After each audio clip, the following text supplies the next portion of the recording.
for the masses.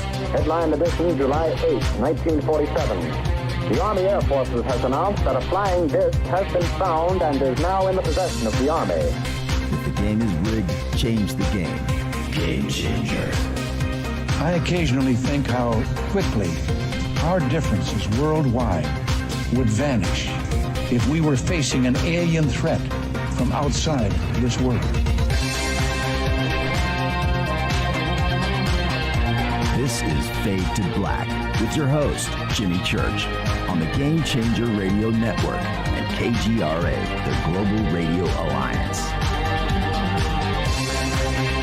I need your help to get to the year 1985. You're listening to Fade to Black with Jimmy Church on the Game Changer Network.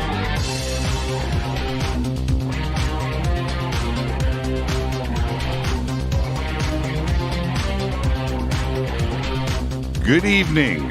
I Fade to Black. Bespoke Radio for the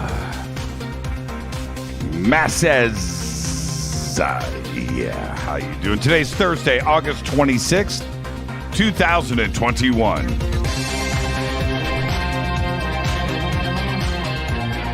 $239 days into the new year. Only 136 days left. We are live from a bunker somewhere in the middle of nowhere, a total undisclosed location. But it is beautiful. It's new. It's nice. I would like to welcome everybody listening all around the world, all across the United States. Hither and thither, to and fro, back and forth, up and down, east and west, north and south, far and near. This is Fade to Black for KJCR, the Game Changer Network, and KGRA, the Planet Raise Hobbs. I'm your host, Jimmy Church. What is cracking, everybody? How you doing?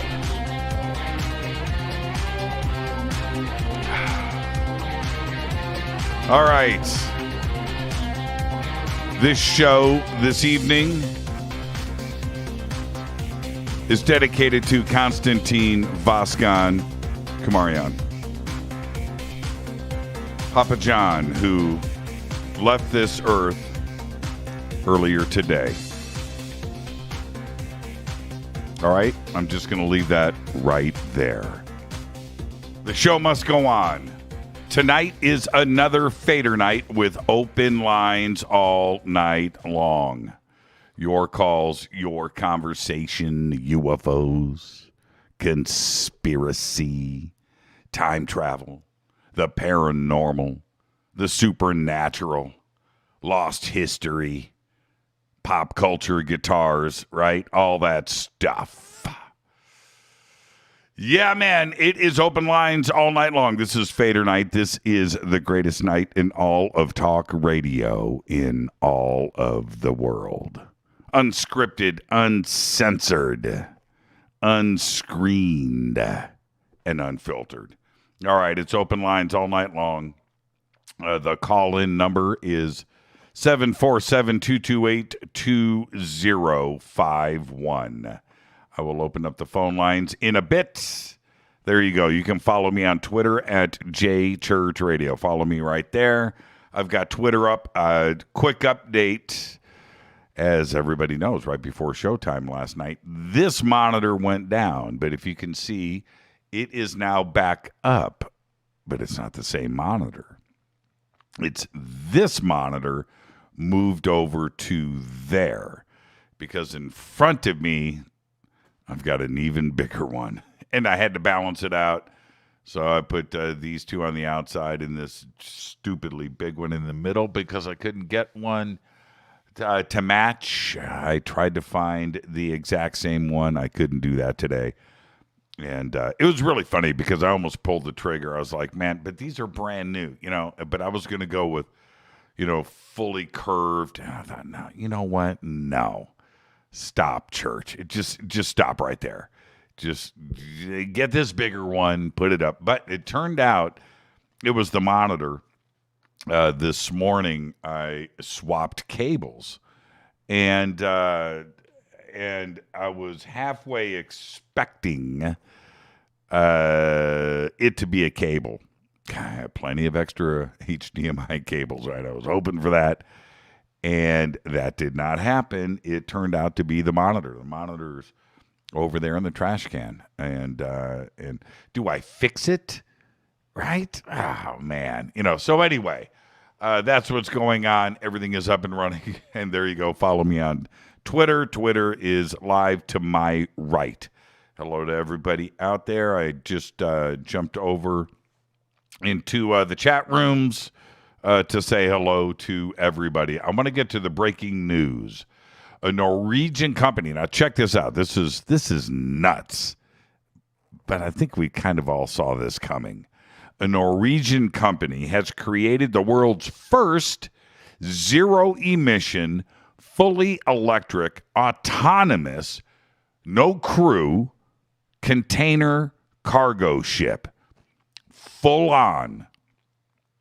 If all goes to plan, the ship will make its first journey between 2 Norwegian towns before the end of the year, with no crew on board. Instead, its movements will be monitored from 3 onshore data control centers. I've seen the pictures. It is a full-on container cargo ship.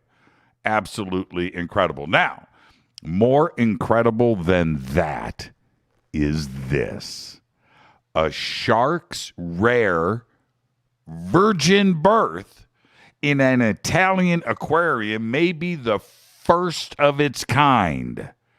The female baby smoothhound shark, known as Asperia or Hope in Maltese, was recently born at the Cala Ganon Aquarium in Sardinia to a mother that has spent the past decade sharing a tank with one other female and no males. This rare phenomenon is the result of a female's ability to self-fertilize their own eggs in extreme scenarios. Right? Gets you thinking, doesn't it? That's absolutely incredible. Let's get the show cracking. Happy birthday to today, Melissa McCarthy. Yeah, she made the list because she's funny. Today she's 51. Bob Cowsill of the Cowsills today is 72. And if you've never seen, I talk about it all the time. And every time a Cowsill's birthday comes up, I mention it. Have you seen the Cowsills documentary, Family Band? If you haven't seen it, you need to check it out. It's absolutely amazing. Shirley Manson of Garbage today is 55. I remember it was back when I worked with U2, and I didn't work with U2. I ran the amplifier company that's they endorsed. It was Ashdown, and but anyway, I'm with U2, and I'm backstage, and U2. This was in Anaheim, I think. U2. And I'm underneath the stage, and Garbage is opening for U2. They're up on top of the stage playing. I'm down below the stage getting a tour. And I'm walking through. I was over with Edge's guitar tech, looking at his guitar. So I'm coming back. This is all under the stage. It was incredible. And there's more going on under the stage than above the stage. Anyway, so I'm walking through, with the techs and having a good time. And Garbage ends. And I look, and there's these stairs coming down in the middle of the stage. And walking past me is a sweat-covered Shirley Manson. It's like, what's that? I said, what's that? It was really cool. Anyway, Shirley Manson today of Garbage is 55. Our dead guy's birthday today is Leon Redbone. That's right. Leon Redbone, 1949 to 2019, died at the age of 69. Leon, of course, was a songwriter and a musician specializing in jazz and blues and Tin Pan Alley classics. He was just amazing. He was a semi-regular musical guest on NBC Saturday Night Live, appearing twice during their first season, and was a frequent guest on The Tonight Show with Johnny Carson. He was also a guest on A Prairie Home Companion. Leon died on May 30th, 2019 in Bucks County, Pennsylvania, following complications from dementia. He was 69 years old. On this day in history, OTD, 1957, the Soviet Union announces that it has successfully tested an intercontinental ballistic missile, the acronym of ICBM, capable of being fired, as they said, into any part of the world. Everybody freaked out. Here's your fader fact. Check this out. The chemical reaction in glow sticks was discovered by one Dr. Edwin Chandros in 1962. But that's not the fact. It's half of it. But he had no idea that they were popular at music shows until he did an interview with Vice in 2013. That's crazy. And that is your Fader Fact. Tonight, it's another Fader night with open lines all night long. That's right. Your calls, your conversation. UFOs, conspiracy, time travel, the paranormal, supernatural, lost history, pop culture, guitars, tacos.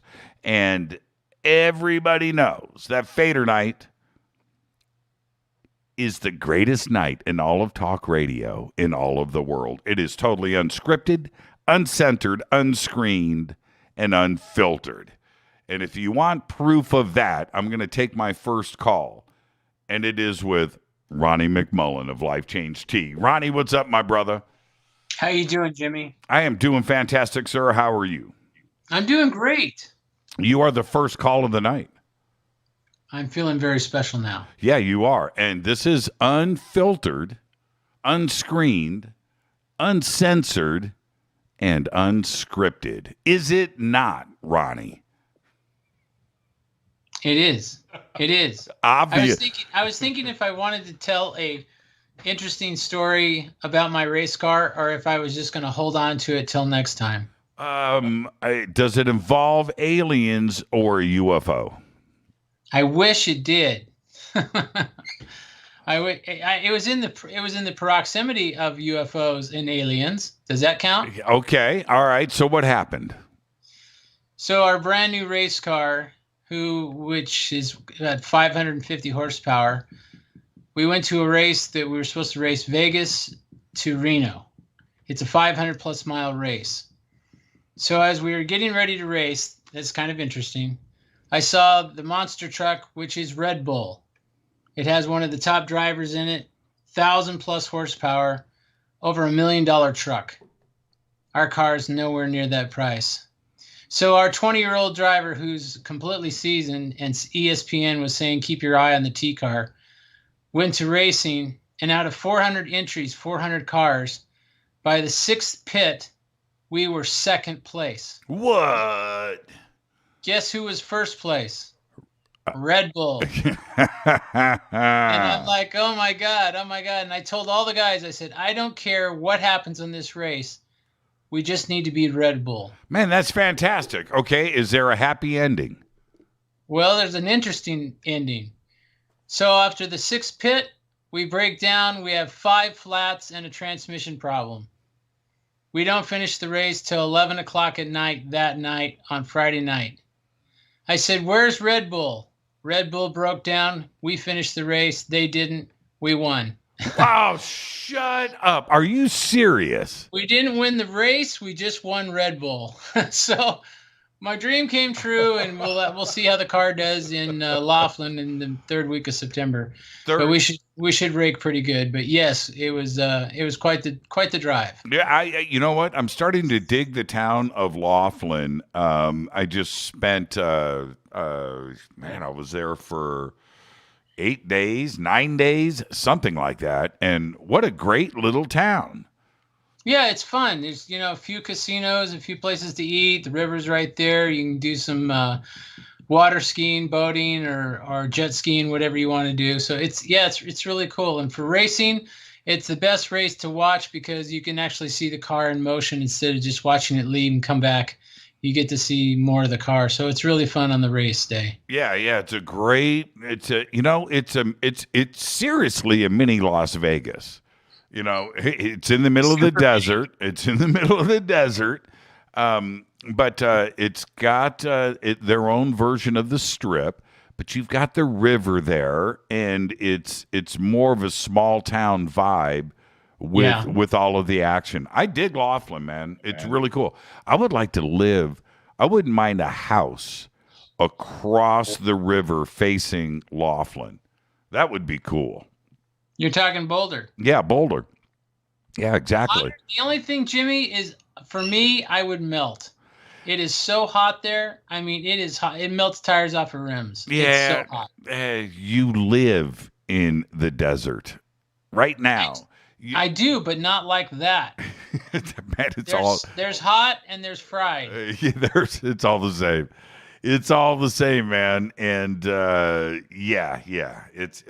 I just dig Laughlin, and I'm going to be there in November for a UFO conference for Starworks, and I'm excited. I want to go back. And I just remember looking out of my hotel room window at the river and those houses right across the way. And then if you go a little ways up you can have a house on the river. I mean, with your own dock. And it's really cool. I dig Laughlin. So, and if I'm thinking, Jimmy, you should attend the race. Well, we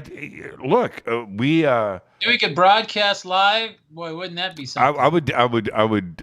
You just tell me when. So this is third week of September. Third week of September, we're going to race Saturday and Sunday. Okay, September 17th, 18th, and 19th, I'm hosting the Conscious Life Expo at the LAX Hilton. Don't tell me it's that weekend. No, it's the weekend after. See, now we're down. We're in. Do I get to ride in the car? I probably could arrange something. Do I get a racing suit? Oh, you'll have to wear a racing suit to ride in the car, yeah. Do I get a helmet? Yep, you'll have to wear a helmet to ride in the car. Do I get a helmet that says Jimmy on it? You're pushing the limits, aren't you? Oh, man. But hey, gotta do it, man. You got to get what you got to get out of it. Hey, man, sales are sales, man. And all I'll tell you is make sure you're wearing Pampers. That will be some great advertising for you. Oh, man. Wait till we win. I know. Wait till Connor wins with that car, and we will win. I can't wait. Okay, so that's the third week, September 20th. September, what was it? I think it's like 23rd. I don't have a calendar in front of me, but it's Friday's contingency, Saturday, Sunday's race. Okay, so it's definitely not the weekend before, which is the 17th, 18th, and 19th. No. 100%. Okay, then I'm there. Fade to Black's coming up. It's like the 25th or 26th. Okay, Fade to Black. I am there. That's it. It's done. It's booked. This is next month, Ronnie. I know. Well, we got it. We got warmed up, and now we're going to win. Okay, now, and this is Laughlin. So, are we going to stay at the Aquarius? I have no idea where I'm booked. Usually, the guy with our race team books us, but I would say get a booking right away. No, because you're gonna. I thought. Wait a minute. You're not gonna pick up my room. Oh, now, Jimmy, you want me to pick up your room? Do you want me to buy your meals? Yes, I do. I can buy your meals. Oh, absolutely. Man. Ronnie, this is going to be great. All right. Oh, it's fun. And, you're going to see monster trucks. You're going to see full-on race cars. You're going to see little VWs that roll around in the sand. I mean, it's a freaking blast. Man, I cannot wait. Okay, that's it. And last year, the way that went down, and COVID and everything, we've got a lot of ground to make up, literally. Okay, Yes. so that's it, Laughlin, and it's right down the street, man. That's it. Okay, it's done. Fade to Black will broadcast. We'll have the Fadernauts there. We'll do the live streaming. We'll do all. We'll do the whole thing. Now, remember, I'm not tiny, so I don't need one of those little Michael Schumacher mini driving suits. I need one of those. I need one of those John Belushi racing You're suits. not that big. I've seen you before. Sorry, but you're not that big. But I'll tell you what. I won't put you in the women's small. How's that? All right, that's it. This is booked and confirmed.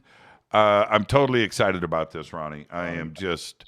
I mean, I just can't wait. I can't wait. Okay. Wait till you see the T-car fire up. That'll get your blood going. You know what's funny? Every time I bounce around on the internet, I get like CNN or Fox or wherever. I'm bouncing around. I see the Get the T car in the advertising. It pops up. Well, our T-car is really becoming to be known. So when you look at, I'm not going to tell you what the side looks like, but it's a beautiful car. Everybody knows the T-car. In fact, when CBS or ESPN starts talking about, they always talk about the T-car with Ronnie McMullen. So it's really fun. I'll just tell you that. Man, Ronnie, you're the best, and the Fadernauts not only love your product, but they love you, and you've been a part of the family for a long time. And what we need to do is we need to close the circle of trust with this race in Laughlin, and then that's after all of these years. That will seal the deal. Yes. All right. Yes. All right. Absolutely. So, what is cracking this month with Get the Tea? What have we got going on? Let's do some specials. All right. Always like the specials. So let's do the men's special because of everything that's going on in the crazy, crazy world we live in. So I thought I'd put a special together. It's called the men's special, which has got melatonin in it, which helps you with your sleep. Nice. It's got joint love in it, which helps you with your joints and pain and inflammation and all that. And then, of course, let's not forget the tea for your digestion, all put into a package.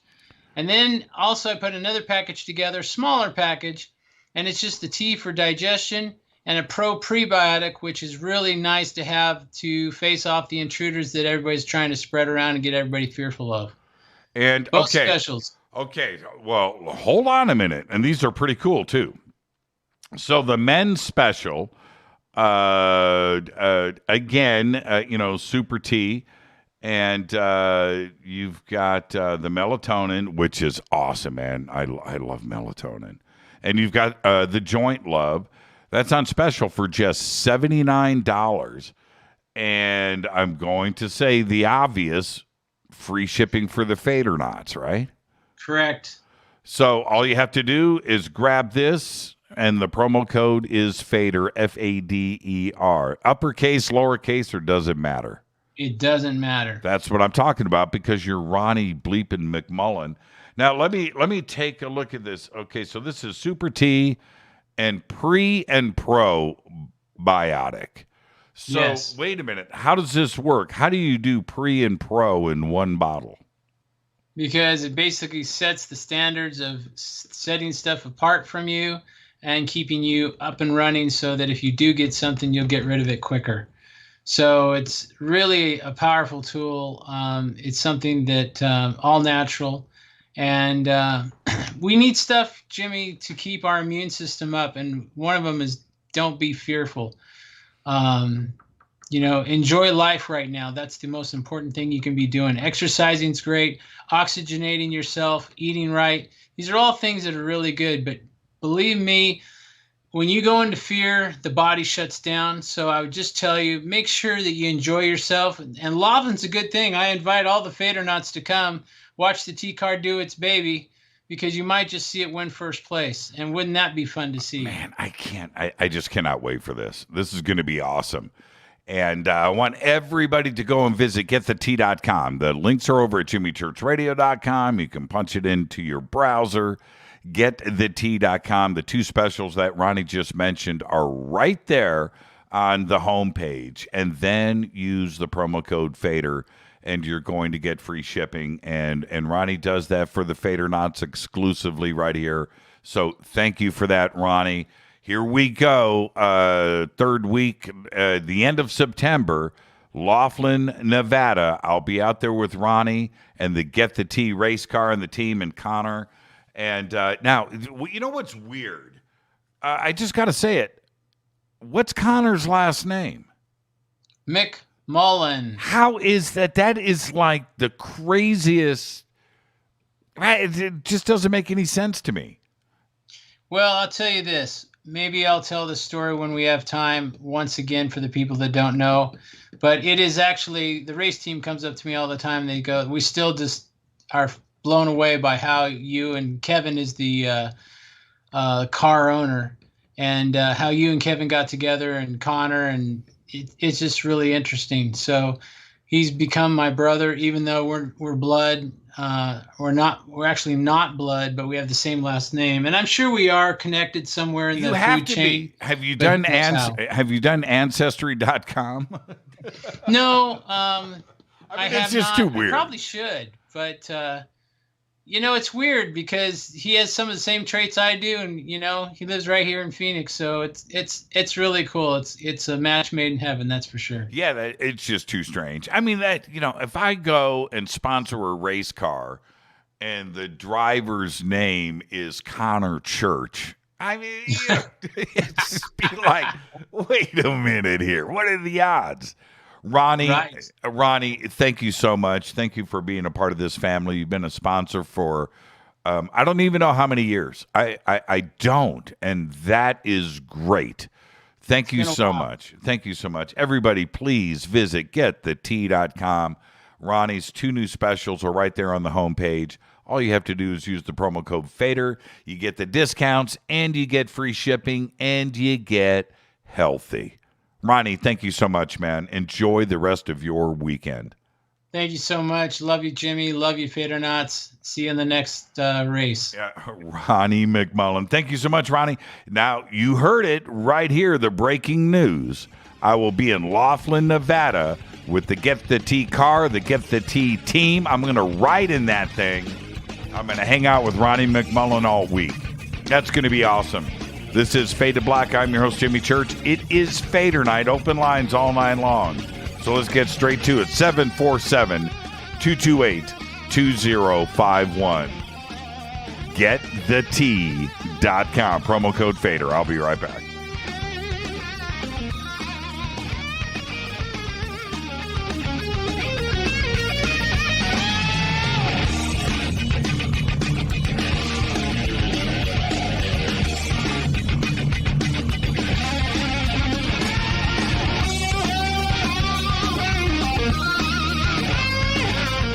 This is Nicole Church, daughter of you-know-who, and you're listening to Fade to Black on JimmyChurchRadio.com and the Game Changer Network. You're listening to Jimmy Church, Fade to Black. Fade to Black will now pause for alien identification. The station that talks the net. KGRA Radio. Introducing the Game Changer blend from River Moon Coffee that delivers a customized blend made specifically for the Fadernauts. If the game is rigged, change the game. It's a bolder cup with some bite. Game Changer is the coffee of choice for those that prefer an organic dark roast that is slightly lighter and milder, but it's still dark. With wild notes of pecans and chocolate with a rich, balanced, full-bodied cup that is roasted to perfection for a great coffee to start your day, as an after-dinner coffee or anywhere in between. Artisan, small batch roasted to perfection. USDA certified organic, all River Moon coffee is freshly roasted and packaged in the USA. Just go to rivermooncoffee.com or click on the banners over on our site and use the promo code F2B Blend for 15% off of your order today. rivermooncoffee.com. This is the only way forward. This is Fade to Black. Make contact. KGRARadio.com.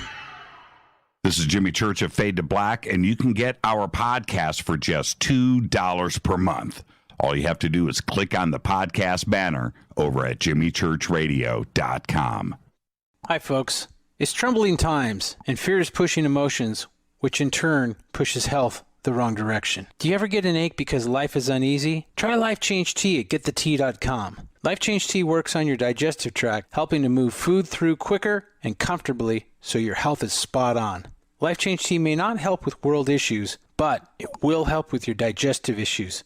A glass a day helps keep the intruders away. So, change your life today. Log on to getthetea.com. That's getthetea.com. If your health game is off, get on by ordering Life Change Tea. Getthetea.com. And while you're on our site, look around at the great non-GMO organic supplements. And if you're a sales shopper, go to our specials page and see what's for you. I've been drinking the tea for 12 years and I'm sure glad for its health benefits. Again, that's getthetea.com. Getthetea.com. The tea that makes you go. Fadernauts, when you think about the future of our country and where we're headed, do you wonder about the food supply? I do. Disruptions in the food supply chain could be disastrous, and they usually occur with little warning. That's why the smartest thing you can do today is to stockpile emergency food, water, and other essentials. I personally recommend My Patriot Supply. They're the nation's largest emergency preparedness company, serving millions of customers for more than a decade. In fact, they're the only source my family trusts for our preparedness plan. You should too.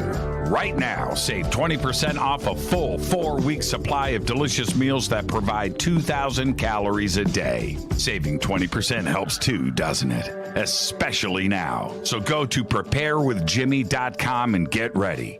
That's preparewithjimmy.com. There's no time to lose. Do it now.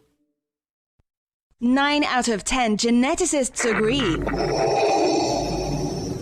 Fade to Black is not your father's radio show on the Game Changer Radio Network and KGRA, The Planet. Hi, this is Rob Reiner from Anvil, and you're listening to JimmyChurchRadio.com. What's up? I'm Chris. What up? This is Kyle Manson. You're listening to Jimmy Church Radio.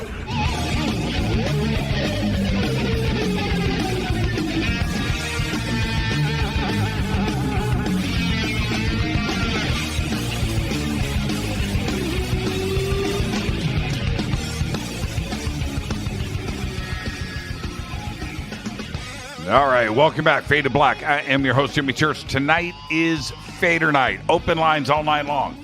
UFOs, conspiracy, time travel, the paranormal, the supernatural, lost history, pop culture. Fader Night is the greatest night in all of talk radio in all of the world. It is unscripted, uncensored, unscreened, and unfiltered. 747-228-2051. I'm going to start and set the tone for tonight. All right. I've got everybody racked up and ready to go, and we will get to the phone calls in a second. But I wanted to mention that it was a great conversation last night with Anjali. All right. Now, it kind of goes without saying that today I took a few phone calls about it. Very interesting. Here we have a mountain in the Mojave with an ET base inside of it, allegedly, with a tunnel leading into it. Now, earlier today, Jeremy Scott invited me onto his show this Saturday night, and I will be on his show. I think I'm on from 8 to 9 p.m. And he wanted to talk about Mount Adams, right? And it's like, what are the odds, right? Okay. Anyway, because we have another mountain, right, with ETs. And it got me thinking about not only the sightings that I've had up at Mount Adams, but, well, you know what? There's a friggin' ET hangar door thingy. And there's that, right? Okay. And also there's a new film out, and it's called Mount Adams. And I saw the trailer for it a couple of weeks ago when the trailer was released. It's called Mount Adams. You know, I'm going to check that trailer out. And I did. And it is a scripted drama about this expedition that goes up to a couple of UFO researchers and things. Anyway, they head up to Mount Adams, and then the crazy ensues. So that's what the movie's about. I'm actually going to watch the film tonight after the show. So, and the writers and the director and one of the actors, they're brothers, are going to be on with Jeremy Scott before I'm on his show. So I had seen the trailer, and all of this got me. It's just weird, right? It's synchronicity. And it got me thinking about Mount Adams and that hangar door. Now, I'm not sure what's going on with that opening, but I've seen the evidence. I've seen the debunkers and the skeptics that say that it's just a shadow or a dark spot on the side of the rock face. But I got to tell you that I've recently gone back and looked at all of the pics that I've got from back in the day. And, I've been up there many times, and I've got pictures of Mount Adams that span a couple of years. So I just don't see a shadow or a dark spot. I don't. In the pictures that I have, I still see a huge opening. I do. Doesn't matter. The pictures are the pictures. I see the debris coming out of it, pouring down into the snow from that one season up there. And I also took a look at some earlier pics from the year before without snow on the face. And there is definitely stuff coming out of an opening on Mount Adams. It's not a shadow. I just, there's no other way to look at it. Literally. I seriously think that there's an opening, and I think that it closes, and it looks natural when that barn door is shut. I don't know how to explain it. And you know what? The pictures that I have, I went back and, I've seen the other images, and it does look like a dark. Then I look at the other images of the same spot, and it's like two different things. One's closed, one's open. Now, the lights on the side of the mountain at night, well, I'm convinced that those are actually mountain climbers camping overnight, hammocks, hanging on the rocks, right? And I was at another site off to the east of Mount Adams, still right there. And I was able to speak with some of the ranch hands. It's a really nice dude ranch, man. Really, really nice. Right, Rob report, nice. And speaking with the ranch hands, and they told me that they look at the mountain all of the time with telescopes, and they've got people that visit the ranch, and they've got these telescopes, and they're always looking up, and they can see the climbers camped out, right? Hanging off of the side of the mountain, shining their flashlights. They've got lanterns, and that's what they told me. And to me, it makes a lot of sense, and I'm okay with it. All right, so that's a separate issue. But that doesn't explain the UFO sightings, like above my head all night long. And I have seen hundreds of lights zipping around at high altitudes, and the vast majority of which are probably satellites, no biggie. But there were a few things that were totally amazing. And putting the beer can aside, all right, that's a whole thing in itself. But putting the beer can aside, one night up there, I'm standing with our friend Mark Walsh, and everybody's looking at the mountain, and they're looking in this direction. And for some reason, I'm looking off to the west, and it's about 9 or 10 o'clock at night. And so above us, it's black. But off to the west, the sun is gone, but it's still kind of blue. It's not black like above us. So if you look out to the west, you've got this blue thing before it gets to the night sky. And out into the blue, off to the west, there were 3, what looked like, if I put my fingers like this and I put my arms out like this, it's 3 stars, 3 planets, 3 whatever. And they're right there in the middle of this blue. And I just kind of look and I thought, man, were those always there? They're kind of bright. I'm thinking this in my head. I'm not saying it out loud. Kind of bright. Just sitting there in the blue. Pretty cool. And so I just kind of turn, and Mark, who's standing next to me, for some reason, he's now looking in that direction. He goes, wow, were those there? And I go, I know, right? I don't remember, but they're pretty bright. And they're just sitting there. And as Mark and I think I got out binoculars, and I just kind of took a quick peek. And Mark had little binoculars, and he's looking at them. And at that moment, the front one, this one, right, just lights up. I'm not in any way exaggerating. This one in front lights up. Right?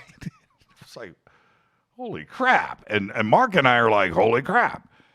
And it doesn't only light up, but it goes like this. Shoots off, and it goes north. It doesn't go up. It just goes straight. And is gone behind the mountain. What does that? It's not some iridium satellite, which I would have thought if it just stayed there and lit up. That's no big deal, okay? Or it's cool, whatever. But this thing lit up and took off like a dragster. Pew! Like that fast, too. Pew! It was gone. And then there was the saucer. And we all did, saw this saucer. Now, again, Mount Adams is in front of us, and we're all, kind of facing the mountain. That's what, we're all facing the mountain. And for some reason, I'm just looking around, and I glance over, and I heard some people start to yell or say something. And so I was already kind of in that direction. So off to my right, which would be the east, this white, and it was low. Let me just say that, low. I don't know how many thousands of feet. A mile, 5,000 feet, 4,000 feet, 3,000 feet, but it's not high. It's not the stars up in the sky. It's low, and it's and it comes out over the trees, and you can, it's white, and it's a saucer. I don't have any other way to explain it. I didn't see a shape because it came over the top of this very quickly, and I was looking at the bottom of it. But anyway, so it comes over, and it's on a pretty good clip. It's like this fast. And as it gets over us, and I'm looking at it, it's round, and it's white. But when it's over it, it's like here. Now, I can't remember which color came first. It's a 50-50 shot with my memory. But I believe it was white with like blue, turquoise lightning in it. That's the only way I can explain it. So it's doing this thing on the bottom, and it's like blue, and it's happening very quick. It's like the blue in a pearl, that you see when you look at a pearl. It's that color, and it's kind of looking like that. And that's right here. But as it gets over, so it's like this blue, it's white with this blue action going on, and it's pretty good size, and I can see it. But when it gets over us, it goes from blue, the thing, to pink lightning. And you can see it moving around inside of it. Now, all of this happens 5 seconds, 10 seconds. It goes like this. Right? So however long what is that, 5 seconds, 10 seconds? And now it was so low that I thought I was going to hear something. I was expecting that. Whatever, noise. And it was silent. And you should have heard everybody screaming. Now, it's one thing to see little dots up in the sky and you've got your night vision and you're seeing what's probably satellite. It's fun and it's cool and you're seeing stuff. This was low. And I'm just saying, I can't explain that. I can't. And then you have the mountain, right? I don't know. Something's going on up there, and I'm very excited to talk about this stuff. There's so many more things to talk about when it comes to Mount Adams, but I'll be on with Jeremy Scott on Saturday nights, and I will post links up and where everybody can go and listen to it. It's a live radio show, but I am sure there is a way to listen to it on the net. Okay, so I'll be on, and I'm going to check out Mount Adams tonight, and I think it's on Amazon. So I'm going to check that out after the show. So there you go. All of this got into my head because of Anjali, and then today, and it got me thinking, and then I get the phone call, and this Mount Adams and the movie, and it's just weird. You got to love it when the universe works that way. All right, let's get to it. Let's start to get to these phone calls. Let's see who is up first. Let me double check one thing. Let me double check and make sure that, okay, now we're good. Here we go. Hi, you're live on Fade to Black. Who's calling? St. Michael from Saskatoon. How are you doing, my friend? I'm doing good. St. Michael, how are you? Well, I just want to say something before we get into it there. My wife and I play this game when it's Get the Tea. You know, we sit there. It started out like Get the Tea that makes you go, you know, and pee, right? That's how it starts. And then it's like Get the Tea that makes you go whatever. And then tonight, she says to me, we're watching at the start, she goes, Get the Tea that gives you the big, oh. And I said, hang on to that thought, honey, because I'm going to call Jimmy tonight. Oh, there you go. All right. Okay, fair enough. What's on your mind tonight, Michael? Well, there's two things on my mind. I liked your conversation. I had my media turned off because I was listening to you on your phone, and your whatever was going on. Usually I could hear your show in my telephone when I'm listening to you on there and everything's off, but something was all screwed up. But I was listening to your conversation. My thought is, like, I want to get to the Sasquatch thing. I really do. Okay, well, let's just get straight to the Sasquatch thing. I want to hear it. Yeah, and I know about the Glag stuff, right? Okay, Mm-hmm. I know about that. That makes a lot of sense. A lot of people are just going to dismiss it and such, and they can. You can be critical about it and that, but I think there's resemblance of truth in there. And I've listened. Like, people judge before they even hear. I listened to him discuss that. All the episodes, start to finish. And it makes me think, like, it makes me think it's possible. It does. You know why? Because of what I've told you, like 2 years ago or whatever, when I called in, I was telling you about there was something outside my window, and then later than that, my mom, like, our garden on the farm was like about, I don't know, quarter mile away, where it's better dirt and stuff. And there was footsteps in there. And this was when I was a young kid. There was footsteps there, And then the old man just said, like, the cows got out and they were in there and stuff like that. No. No, it wasn't, because that wasn't a hoof mark on soft soil that made that imprint. I seen it. My mom seen it. My mom was scared one time. She came back into the house. I think I was like 8 or 9 or whatever. She went out, just like I had to do many times before. She went out, and the barn light was left on, right? And she went out to turn the barn light off, because as soon as the sun goes down, like, oh crap, the barn light's on, because you can see it from the house. So, and that is about the same distance away from the house as the garden was. She goes out there, she comes back. I remember her talking. I was young, right? So parents talk about things when kids aren't supposed to hear about them. But I heard what they were saying. She said there was something out there, right? There was something out there, and she was scared. And the old man, like, he's just like farm guy, and you know, like, you're full of it or whatever, right? That happened.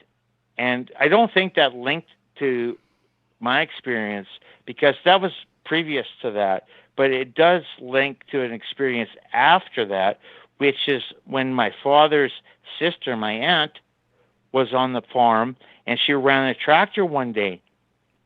And my aunt, you know, like, she's known for being like a drama queen or whatever, but she was out that day apparently, and actually I remember the day when she came into the house. She was running the tractor, and it was late at night, and the tractor was still running out there. She stopped, she ran into the house, and she ran to my dad, and my dad is like about 10 years older than her. She said, "Sasquatch, Sasquatch." I think, and she's like, at that time, she's 10 years older than me. So I would have been, she was 16. Okay. Well, what happened? Was Sasquatch driving the tractor?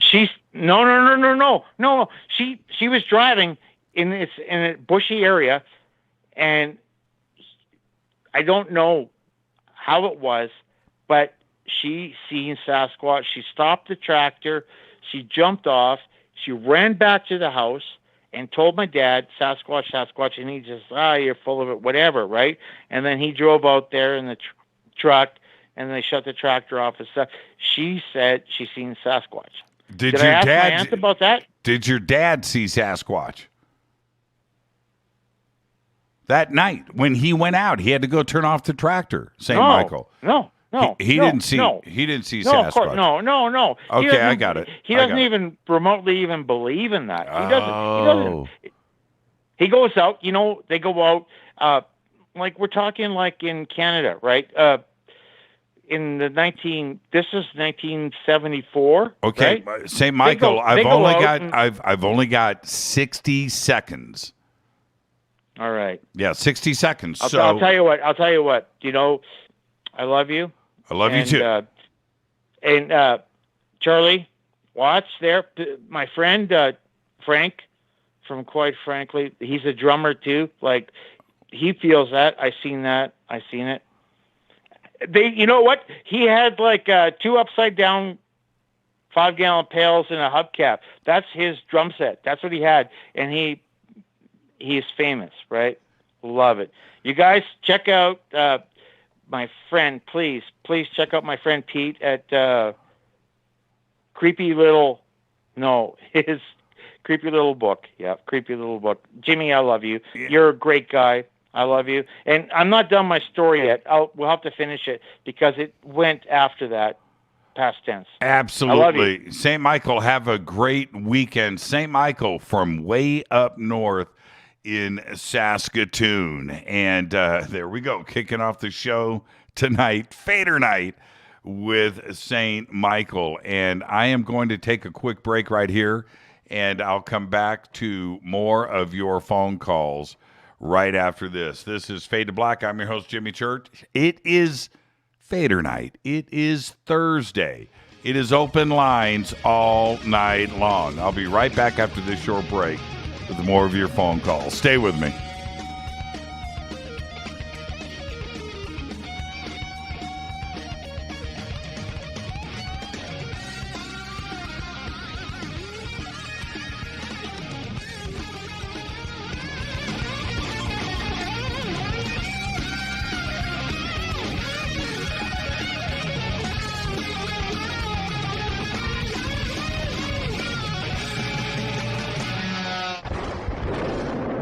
Fade to Black with Jimmy Church on the Game Changer Radio Network and KGRA, the Global Radio Alliance. This is KGRA Digital Broadcasting Station, Salt Lake City, Utah, Van Buren, Arkansas. This is Billy Carson with ForbiddenKnowledge.tv. Forbidden Knowledge TV has just reached its 1-year anniversary. That's right, 1 year. And as a show of appreciation, we are giving all new subscribers a free 30-day trial of ForbiddenKnowledge.tv. That's 30 days to binge watch thousands of movies, documentaries, conferences, workshops, lectures, yoga classes, meditation courses, and so much more. So log on to ForbiddenKnowledge.tv from your computer or mobile device, or get the Forbidden Knowledge TV app on Apple TV, Roku, Amazon, iTunes, or Google Play today, and use coupon code 30daysfree. That's coupon code 30 days free on ForbiddenKnowledge.tv today. Because you never got that pony you always wanted. Damn it. Jimmy Church and Fade to Black on the Game Changer Network. KGRADB.com. Listen, I know, and you know, that you've always wanted your first crystal skull. Or maybe you're a collector just like me, but you just don't know where to go to find the real thing. Then I met Carolyn Ford over at EinsteinTheCrystalSkull.com. Carolyn is the guardian of Einstein, one of the most respected ancient crystal skulls in the world. All of her unique skulls have been imprinted sitting with Einstein in his sacred lodge and are carved from the finest gemstone and materials. Imprinting is the process of receiving the ancient wisdom from the master skull or master computer, Einstein, the ancient crystal skull. To see Carolyn's current collection of crystal skulls, just visit her store at EinsteinTheCrystalSkull.com or click on the banner over on our site. Don't forget to use the promo code Jimmy at checkout to receive 10% off of your order today. That's promo code Jimmy. Finding your first or next crystal skull is easy. Just visit EinsteinTheCrystalSkull.com.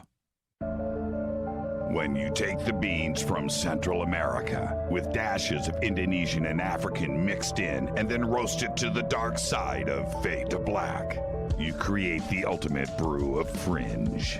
Introducing the Fade to Black blend from River Moon Coffee. Yes, River Moon's darkest customized roast was created for the love of Fade to Black. The alchemy of masterful roasting and smoking the beans is in every sip of this full-bodied, dark Java. I need my coffee dark, deep, with distinct bittersweet chocolate highlights, just like the bunker. Leaning further into the darkness of the roast is Fade to Black blend from River Moon Coffee. Just click on the banner at JimmyChurchRadio.com and use the promo code F2B Blend for 15% off of your order today. Hello, I'm Katie, and you're listening to my main man, Jimmy Church, on JimmyChurchRadio.com. Hi, this is Ray Hobbs here, repping the planet, and you're listening to my good friend, Jimmy Church, Fade to Black, on the Game Changer Network and the KGRA Digital Broadcast Station. This is Toby Kebbell. You're listening to JimmyChurchRadio.com. Don't hurt me, Jimmy. I'm only little. Hey, I'm Adrian Grenier. And this is Ari Gold. We're the Honey Brothers. We're also Honey Brothers. Hey, I'm Adrian Grenier. And I'm Ari Gold. We're the Honey Brothers. And you're listening to Jimmy Church. The Revolution. This is Jimmy Church of Fade to Black, and you can become an official Fadernaut by just going to our membership section at JimmyChurchRadio.com. Hello, this is Serena Wright Taylor from Conscious Life Expo, and you're listening to Fade to Black with Jimmy Church, who holds the Lucky Pony record for the best astrological chart since 1963. True story. This is Micah Hanks of the Gralien Report, and you're listening to Jimmy Church on Fade to Black, across the globe on the Game Changer Radio Network and the one and only KGRA Radio, The Planet.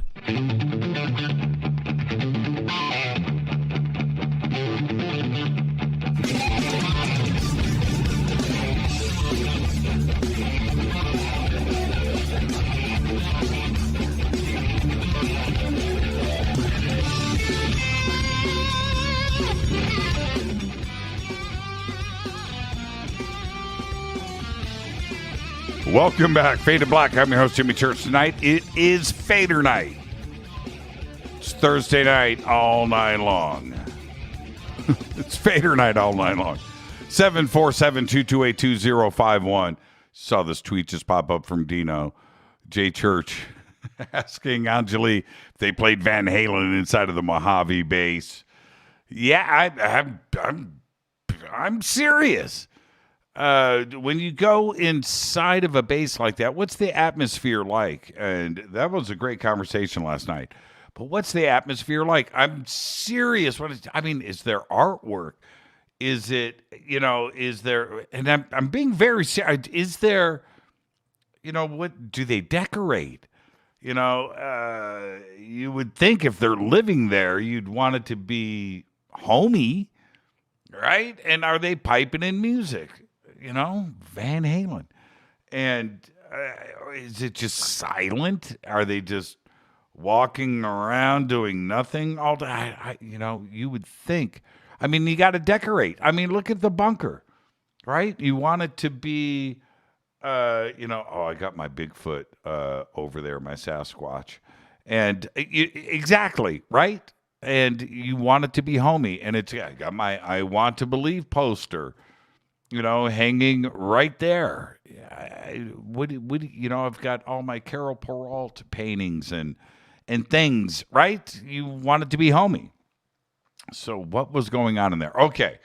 All right. Thank you for that. And I'm being serious.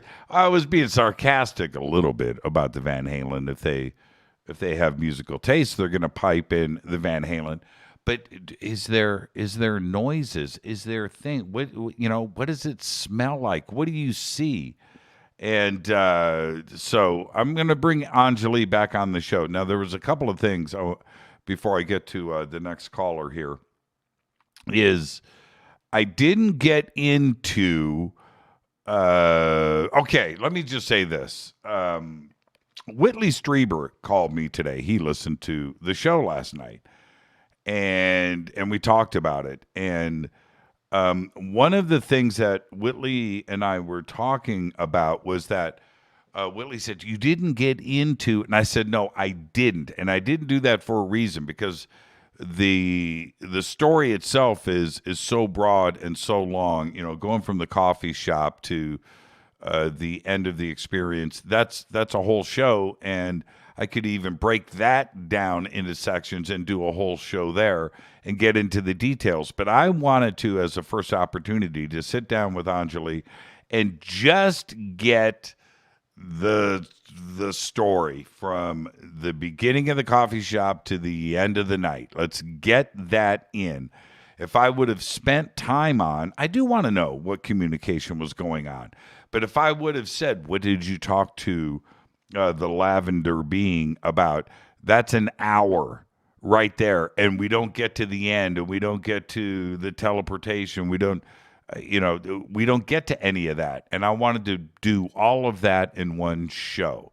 So that's what I did last night. But yes, I do. And Whitley was like, what did they talk about? What did she feel? I know, Whitley, I know. and I had to explain to him, because he wanted that. And I got a couple of other calls today, all asking the same thing. And I get that. But if I would have paused at one moment last night with Anjali and went straight for that moment, then we don't get the rest of the evening.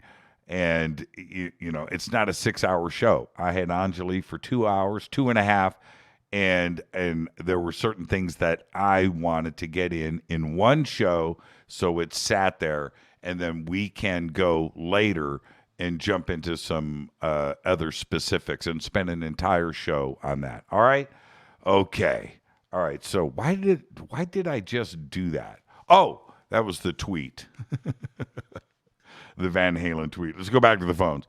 Hi, you're live on Fade to Black. Who's calling? Heyo, this is Jay from Kansas City, Missouri. Hi, Jay. Roll up your window. I'm actually walking right now. Okay. I don't see more cars coming. See, I knew it. See, I roll up your imaginary window. It's all the way up. It's all the way up. That's what I'm talking about. All right. So what's on your mind? Two things. First, I'll do guitars, then I'll do UFOs. First Okay. with guitars. All right. Have you, sir, ever played an Ernie Ball, JPH, John Petrucci Custom Music Man? Man, you know how many times people have asked me that? That is just crazy. No, I've never played one. Amazing guitar, though. And he plays it really nice. An amazing guitar, good looking. I would want it exactly how he plays it in that color, though. Yeah. Oh, yeah. It's great, and you get the stage lights gleaming off of it. It looks like it's two different colors. It's awesome. Yeah, it does. It does. Do you have one? Yes, and it is. There's a reason why so many people have asked you. It'll become your new favorite guitar for sure. Buttery smooth. Yeah. I'm sure it is too, as well. And that is always the problem when you have too many guitars, right? In that, right, the next one is always the new one. The next one is the one that gets played, and the other ones, because I've got every guitar that I have is a player. It's all great, and then you get the new one, and the next thing you know, you've got one on the shelf that hasn't been played in 2 years. And it costs $2,000. Right. And I've got a lot of that. And my favorite, probably, if I'm going to say favorite, well, the Flame is the favorite, but that 74 Strat, the white one, and that's got Ingve pickups in it. You can't see it on the camera. It's down the wall a bit, but that white Strat is perfect. Tone, neck, there is no reason to play any other guitar but that white Strat. I haven't played that white Strat in probably 3 years. And that ain't right, is it? I mean, it's That's just hilarious. No, not at all. It's not right. And now you want me to get a Petrucci? Come on, man. That poor white Strat. They play pretty similar. The guitarist in my old band had an old white Strat. It felt the same. Necks are kind of designed the same. They got that same slickness to them. Yeah. Look, I hear you. It's a beautiful guitar. It is. Okay, let's get to UFOs. All right, UFOs. So everybody, for the last couple of days and the next couple of days, keep your eyes on the skies, because tonight I have seen 3 UFOs. Yesterday was 4. And holy crap. No way. That's not an airplane. Is that another one as I'm talking about it? Yep, there's just a little white dot. You see, man, that's so cool. Okay. I know sometimes it could be a satellite, I understand, but to me there's ships. Yeah.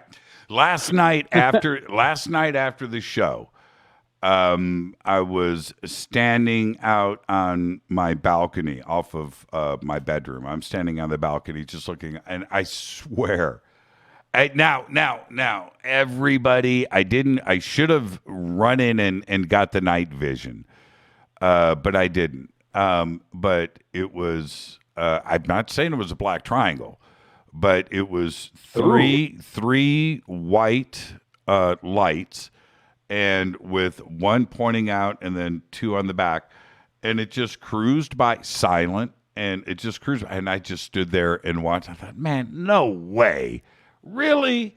and I'm watching it, and I didn't go. I watched it until it just was gone, but and it wasn't going fast. And I thought to myself, go and get the night vision. Nah, just stay here. It's just an airplane. And the more that I looked at it, as if I've never seen... The more you're like, Yeah. I've never seen 3 white lights on an airplane.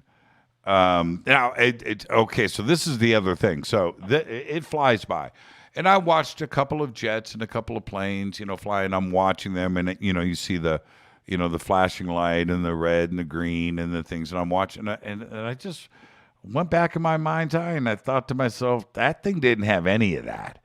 It was just 3 white lights and just cruising across. Probably a plane.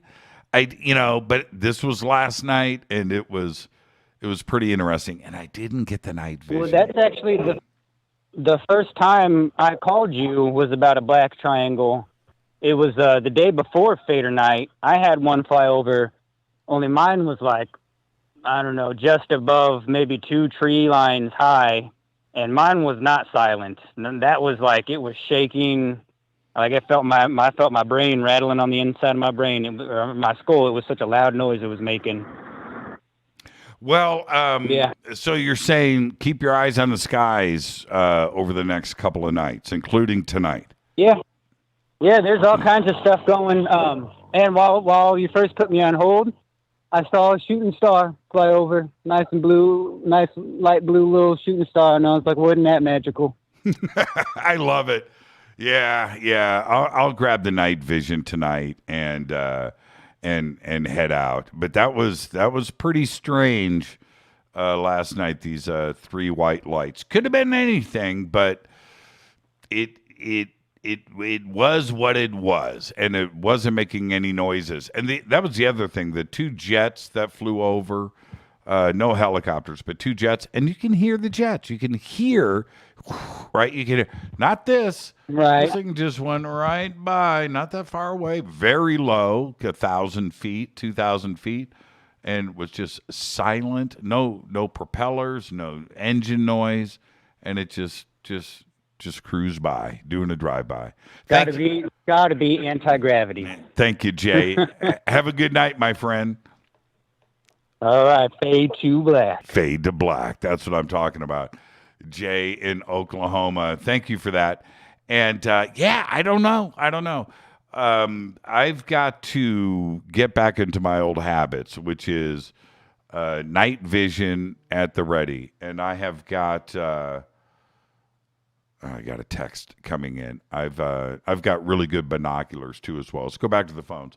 Hi, you're live on Fade to Black. Who's calling? Hey, Jimmy, Chuckles from Pennsylvania. Haven't called in a while. How are you, man? I'm doing good, man. How are you?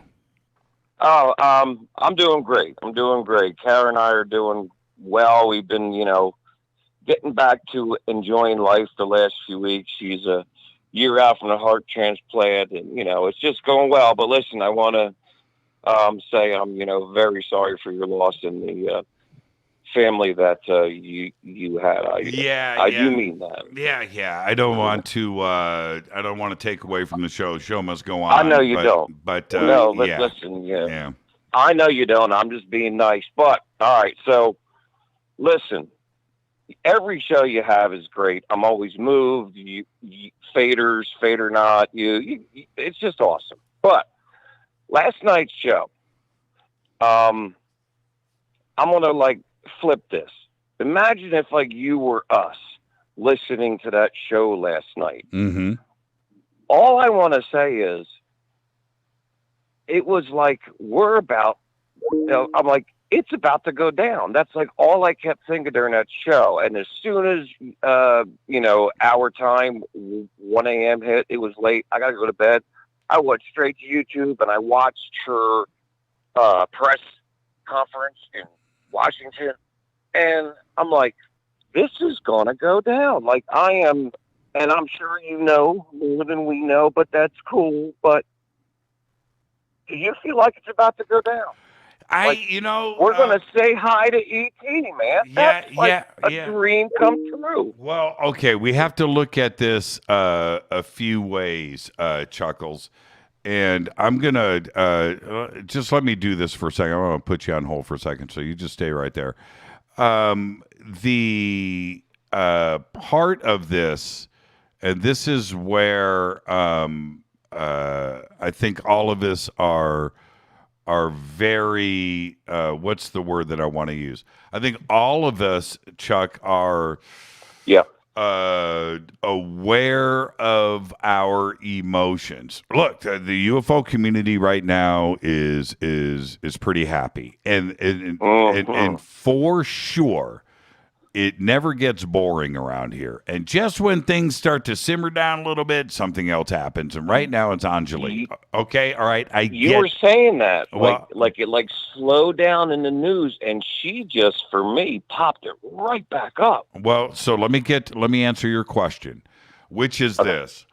Like I said to her last night, this has to go down. I am, it has to. There is you can't have an excuse. ET moved out. The government interfered. Whatever. You cannot not have this happen. And I agree. And with the UFO community, I am always protective of the community. So just like anything else, when something like this happens, let's not freak out. Let's not go all in. Let's be patient, and whatever happens, happens. But if it goes south, don't be disappointed. And it's more about the journey, right? And look, the best thing I can compare it to is, and I believe the tunnel is there. I think the tunnel is on that mountain, and it's on the property, and this guy, Wayne, dug the tunnel and went into the mountain. Okay, now what's on the other side of it? Property. Okay, but the best way I can compare this is to Oak Island. Okay, here we are. Eight you're seasons. Always searching and never find anything. Right. And you know don't what? do that. But yeah. But Chuck, that's the great part about Oak Island, and the Lagina brothers. Are they ever going to get to the end of this? Well, you know what? What if there was treasure put on that island at one time, and it was removed 300 years ago? And so they're digging ditches looking for something that is no longer there. But the stories, the history is accurate. So they're out there doing their thing. Right? Yeah. So it's the journey. It's the journey of the Lagina brothers. It is the journey of Egypt. It is the journey of UFOs and ET. It's the journey. Now, will this be the moment? Will this be it? I hope so. I mean, seriously. And the timing of this with everything else that is going on is great. All right? It's perfect. The world almost needs this. I'm not being weird, and I don't want to bring up exact moments. The world has been nuts, and every day we get some more bad news. We got some new bad news in the world today. But this could be, and I'm being serious, the one that gets everybody focused on some, I say, much more positive things. Yeah. And you know what? If I get the invitation, I'm going. Oh, man, you're not kidding. Oh, I'm right there. I'm right there. I'm sure you are. If I can represent Facebook live stream. Well, but if I can represent, the media, and come back and report on this, sure, the live stream and video and whatever, that's all cool. But if I can come back and tell the world about what I saw, I would like to be in the moment. Whatever happens, right? Whatever happens. I think what really got me inspired by her story, and everybody in our community, I love listening to everybody, and I'm real careful to always just do my best to listen. And what I really enjoyed about everything about her, and then what I did further after the show last night was, I'm like, yes, she was, with the military and all that, but the point is, I heard her say it, like, this is my deal. Like, she doesn't want, let's say, it seems like, she doesn't want any other help except from the community. That's what has me really popping off about this. Like, nothing against the military, nothing against the government. But I've always had this thing that, like, if this UFO thing becomes a reality and we finally get a chance to meet ET, it should be the people that are truly passionate about it anyway. And it seems like a perfect storm to me. And I'm just hoping for the best, man. I really am. Thank you so much, Chuckles. Give my best to Kara. Yes, and really quick, Kara, absolutely, and Bella, all of our little mini Fader family just wants to say hello, love you, and we appreciate all you Faders out there. Have a wonderful night, and we will talk again soon. All. Thank you. And fade to black. Fade to black. Thank you so much, Chuckles and Kara. And I want this to happen. I mean, we all do, of course. But is this it? Is this it? Well, the opportunity is there.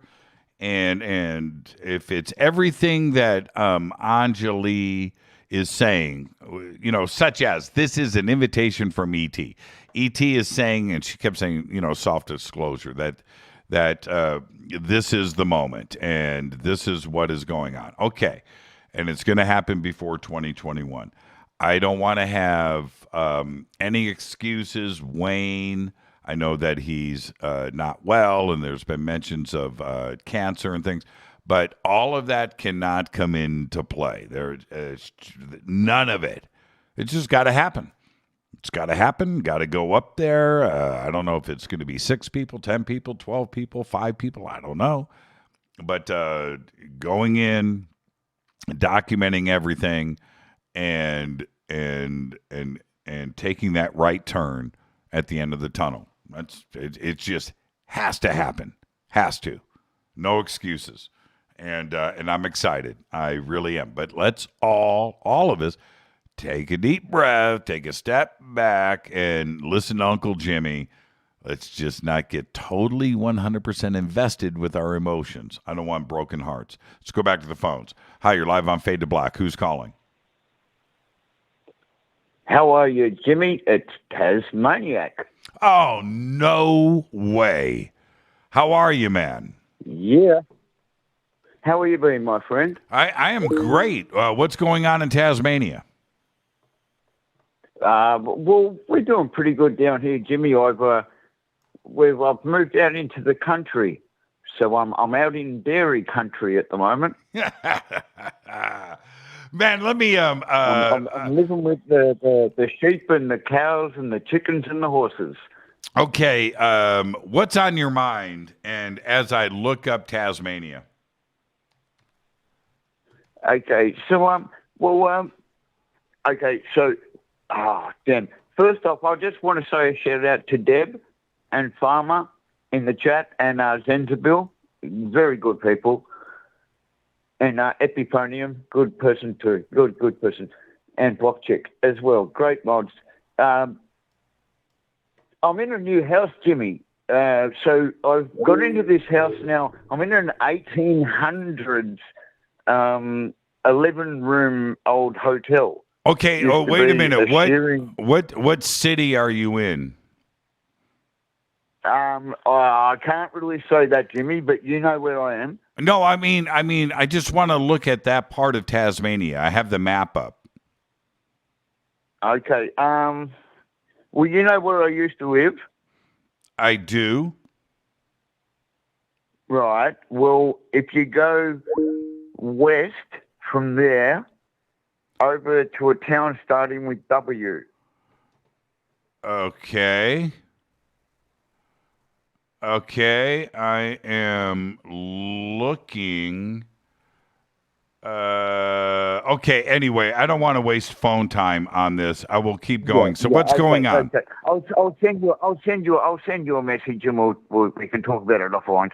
Anyway, so this is an old 1800s. It's way out in the country, so it was like a boarding house and a hotel and a pub and all that back in the day. So we're restoring it at the moment, and I think we've got some paranormal activity going on in here. I've done a couple of little sessions with e-boxes and stuff like that, EVPs. I've got some EVPs. Got some good EVPs, actually. I'm just going to work on it a little bit more before I'm going to release it out. But, Jimmy, what I really wanted to ask you tonight is about the stuff with Angelique. Yes, everybody's talking about Angelique right now. So I know, dude. I was listening to Whitley's show the other night, dude. I've talked to Whitley and everything, and he said, ask Jimmy, and like, what was down that road? Yeah, we're going to find out, man. We're going to find out. It's, she says before the end of 2021. And look, we're just about in September. Yeah. So that gives us September, October, November, December. That's it. So we've got 4 months. We're in the last quarter. Not that long. That's it. That's it.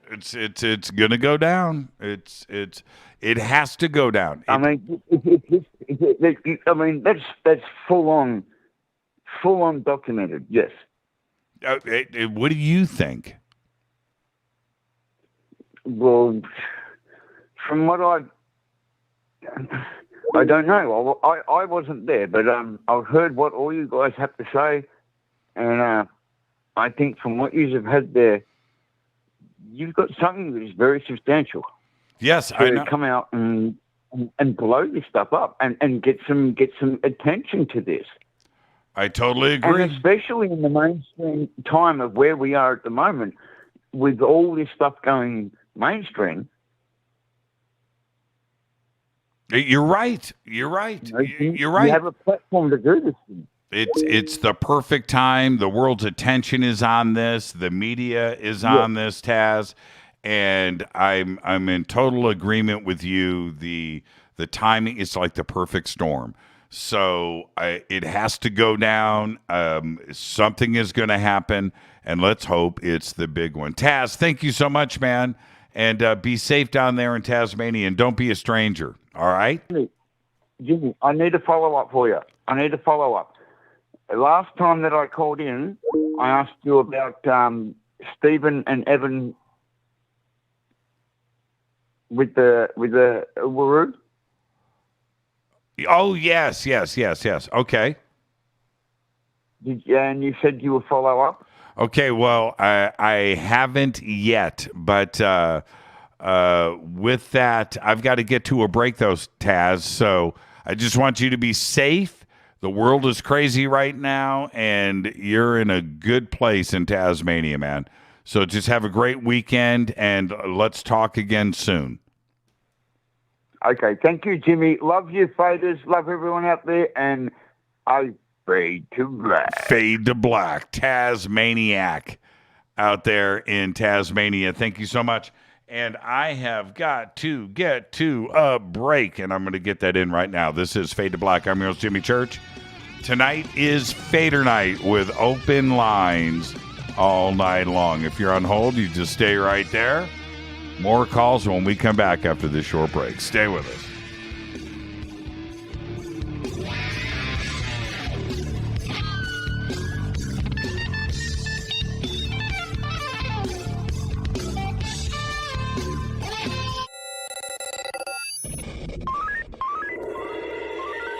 Way out here, we listen to Jimmy Church. You're listening to Fade to Black. Always on the edge of the hottest alternative talk. Jimmy Church with Fade to Black. KGRARadio.com. ¿Qué tal, mis amigos? Yo soy Mario Carson, el tiburón, y los invito para que escuchen a mi buen amigo Jimmy Church Radio. ¡Claro que sí! Do you want to be an official Fadernaut? Of course you do. This is Jimmy Church of Fade to Black. Just go to our membership section at jimmychurchradio.com. This is Jimmy Church, and I invite you to attend the 20th Annual Los Angeles Conscious Life Expo live and in person this September 17th, 18th, and 19th at the LAX Airport Hilton. Connect with exhibitors, community, thought leaders, and friends as we begin to recreate the world. You can also watch the expo from the comfort of your own home. Live stream from the main stage in Los Angeles and from the main stage in London. Truly a global simulcast event broadcast around the world. Live stream and in-person Expo tickets are available now. I'll be your host all weekend long from Los Angeles. And on Friday, it's my Ancient Secrets and Earth Mysteries themed segment with James Keenan, Caroline Corey, and William Henry. And on Saturday, Daniel Sheen and I sit down for a one-on-one interview live. We have an amazing lineup of 25 speakers, including Bashar, Gail Thackeray, Kimberly Meredith, Whitley Strieber, Stephen Bassett, Daniel Brinkley, and Lisa Garr. Please visit ConsciousLifeExpo.com for tickets and info. That's ConsciousLifeExpo.com and use that promo code Jimmy for a special discount. Fadernaughts. When you think about the future of our country and where we're headed, do you wonder about the food supply? I do. Disruptions in the food supply chain could be disastrous, and they usually occur with little warning. That's why the smartest thing you can do today is to stockpile emergency food, water, and other essentials. I personally recommend My Patriot Supply. They're the nation's largest emergency preparedness company, serving millions of customers for more than a decade. In fact, they're the only source my family trusts for our preparedness plan. You should too. Right now, save 20% off a full 4-week supply of delicious meals that provide 2,000 calories a day. Saving 20% helps too, doesn't it? Especially now. So go to preparewithjimmy.com and get ready. That's preparewithjimmy.com. There's no time to lose. Do it now. So, you love talk radio? Then you'll love TalkStreamLive.com. TalkStream Live is always on, 24/7 with the best streaming talk shows. Find your favorite talkers and discover some new ones. It's free, readily available online or on mobile with any smartphone or tablet. Finding your favorite talk shows all in one place has gotten a whole lot easier. Just go to TalkStreamLive.com. Be sure to download the free apps from Google Play or the iTunes App Store. You listen to us, and we listen to you. And so does the CIA. KGRARadio.com. You are listening to Fade to Black with Jimmy Church on the Game Changer Network. Oi, oi, I'm Reese Evans. You're listening to Jimmy Church. This is Revolution. The revolution will not be televised. The revolution is on radio. Ciao.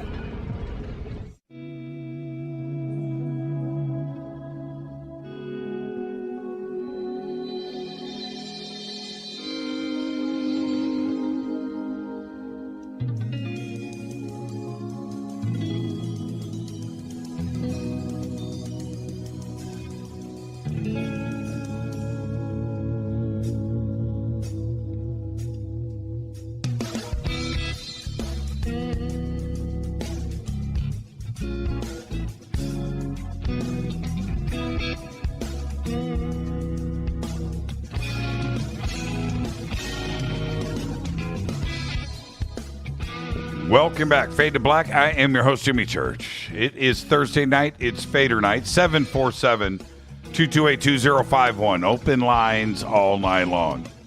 It's my favorite night of the week. Fader night is truly the greatest night of talk radio in all of the world. It is the best night. 747-228-2051. Let's just go straight back to the phones. Hi, you're live on Fade to Black. Who's calling? Hi, Jimmy. Hi, Faders. This is Rhea. Hi, Rhea. Colorado. How are you? I'm doing great. I've had a wonderful day. I've been able to get confirmation that I'm not the only person who sees the things that I've been seeing, and the emerging ability for us to see multidimensionality. Today's a cool day for me. Oh, well, what do you mean confirmation? So, I know I come across quite spastic because I'm an oracle and lots of different voices come through me. But the avatar, Rhea, is a trained Akashic record reader, and the avatar does readings, and when she talks about it, it's not to do a promo, but to say, like, whoa, they're really crazy accurate, and I've kind of sussed out that there's just some things that we've got really incorrectly as a basis for life. And today I did a reading for someone, and they were asking me if I see something, and if they were describing some things that I've been seeing myself. Like what? You just can't leave me hanging. Yes. So after February 20th to 21st, there was like a midnight kind of something astrologically that night. Okay. And ever since then, it started at sunset. I would see like this like river of cobalt blue energy come down from the sky. This past February. Yes, this past February. Okay. And I had seen it before 2 times, and once was at Contact in the Desert 2019. Mm-hmm. And then once was a little bit later that summer of 2019. Wait. Pump the brakes. Let's back the car up. Okay. All right. Let's stop right there. Let's back the car up. You were at Contact in the Desert in 2019? I was at that point, it had been a year and a half about since my world totally flipped upside down and I became Oracle. And it took a long time for me to get the confidence to walk out in the world being basically a woman of 1,000 voices. And I did. I made it. I scrapped my way to CITV 2019, and I had some, really good experiences. And but I didn't go around going like, oh, I'm an Oracle, I just kind of like just gently, touched some bases and like found out that Laura Eisenhower and I speak the same like alien language, light language, whatever you want to, Well, I was there. Did you see me? I saw your guys' stand, and I didn't get there at the right time to say hello, and I only saw someone there like one time when I was there. So you didn't. So I just missed you guys. My point is, we didn't meet. We did not meet. Okay. No. All right. Okay. But I met a lovely gentleman named John Stone, who was a member of the Mars Society, who since left this place. He would say, as Abraham would, he croaked. But I kept kind of quiet, and I was able to speak with like one of the founders of the event and just talk to him and give him like a little brief reading, and that was really cool because I asked for some advice on how much I should charge for a reading, and he gave a really high number, and it was like, oh wow, okay.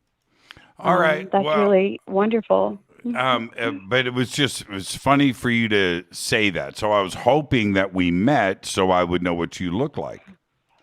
Right. No, I met a couple of folks that weekend, some of the names, but Linda hasn't ever replied to my messages because, they're cryptic and strange, and I totally understand. But I'm the Oracle that was predicted that Delphi said would come back, and I'm here. And I truly am. If you watch the Sibylline episode of the David Wilcock series, it's season 27, episode 9, because I remember watching it and just being like, oh my God, I'm her. That's me. Oh, interesting. Interesting. Well, let me ask you, did you listen to Anjali last night? She was great. I was looking forward to her, and I was so glad that I was able to listen. And she's, I think it's hard to be in a certain position and keep a real clear line of where something is helpful, or one would better say aidful, to speak on, and when it's best to, let it ride and trust like the human growth process. Yeah, absolutely. And I'm going to put you on hold for just a second. I've got 8 million calls coming in, and I just hate listening to them ring.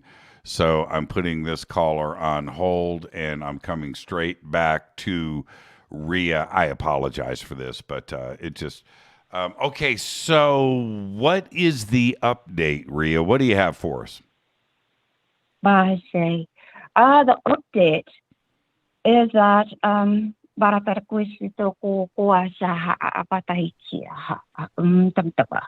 full disclosure is simply remembering that we're all physically generating a false place where it's a playground. And all of the things that we take very, very, very seriously here, much of it, there's no need to make it quite so serious. And the time comes, every day it's more and more. You look to the skies and you can see spaceships and interesting things of that ilk. But more so, the things described in the Bible with like the settling of the waters. And when we look to our skies, we come to find out the whole sky, our whole atmosphere is a portal, which is now open. And so the games we used to play, like, oh, that looks like a turtle, like, well, you know, it might just be a turtle. And when you get your eyes to see, which is when your chakra system operates correctly, because we still don't have it correct. The heart is made of gold, and the solar plexus is made of platinum. And you receive with the platinum, and you send with the gold. And there's just a lot of things that we don't have quite right because we haven't been translating correctly, because we're not using the alphabet that we were supposed to use.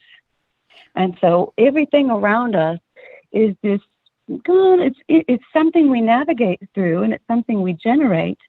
However, we generate it by this fake math that is allowed to be pretend here, such as there's scientists, and they teach in school to innocent little children that there's things called negative numbers. Okay. Which is physically impossible to exist. And it's horrible. And there's no such things as zeros. And most, especially specifically in a base 10 look at a base 9 realm, then there's a lot of those zeros that get spread around. And it's a psyche that gets expressed through the math that interprets the word that is still with God. It's sitting right there. It's all 2D, and we're walking around a two-dimensional showcase three-dimensionally and projecting it into another fake 3 dimensions inside of our minds. It's a fascinating trip. Yeah, interesting. But our beingness comes through the sculpting that takes place here. And we're here to be artists more so than workers. But there's an enemy, of course. In any good story, there's a good enemy. So do you think that, I mean, what can you tell us about the rest of 2021? Are we going to have... Okay. Yeah. Are we going to have... disclosure? The fact that I am allowed to talk to you on there, this is the disclosure. You're waiting for me. Only because I'm the last hope, right? I'm like that, the people that were praying to get saved from the flood, and the boat comes along and they say, no, God will save me. You know, that one. That's like, I'm the last hope. I'm Oracle, and I'm like, ring the bell. You know, it's time for things to come to a close. But what the close is the illusion that you're anywhere, like in some kind of solar system, that in the way that we think about it. The solar system in here is a game space version of what's out there, and it's the translations are hilarity until they're not anymore. And when it's so much of not, then that means something has to happen, which is the normal process of death and decay and rebirth and renewal and blah, blah, blah. So you make the overtake the planet with fungi if you can. Most especially the psilocybin variety, and I know that would get a lot of people in trouble, to say such a thing. However, that's natural medicine, and the planet has desires to be more, shall we say, herself in the future. So the Earth, who was Gaia and is now Fae, wants her children, the Coral Dawn, to have everything the way that they would like to see that happen. And so that's what comes next, is the radical healing. And it takes a while because there's fighting, because people still think there's an enemy, but the enemy has been defeated in a by and large sense. And now it's just, we just need to talk to each other and find the deposits, the spacious deposits of some very ornery characters who need a seeing to, meaning not allowed to be around anyone where there aren't eyes to watch. That was amazing, except I don't know if I heard the answer. Okay. Are we going to what have comes disclosure? Next the rest of the year. So the COVID, the Delta variant, the Delta represents the COVID that changes on its own and it becomes a factory of illness. And so that's what's coming. It's called autumn's fall, and that's going to increase, and there's going to be places where deaths increase. They already are having that happen. But the people are going to start to figure out that this has a shape to it, and it has a history to it that has been hidden from us. And as individuals start to figure out how their own individual lives have been ruined by the wholesale of search engines and search engine optimization to some really, really dark energy bad guys, just the ones that we really need to eradicate. So you're going to still see like government employees who are now not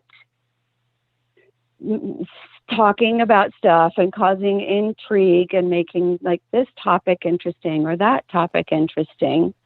And all of that is to tease out of everybody the awakening that is waiting for everyone. When you realize that Michelangelo, the picture that he painted where it's the naked person and there's a spear around him.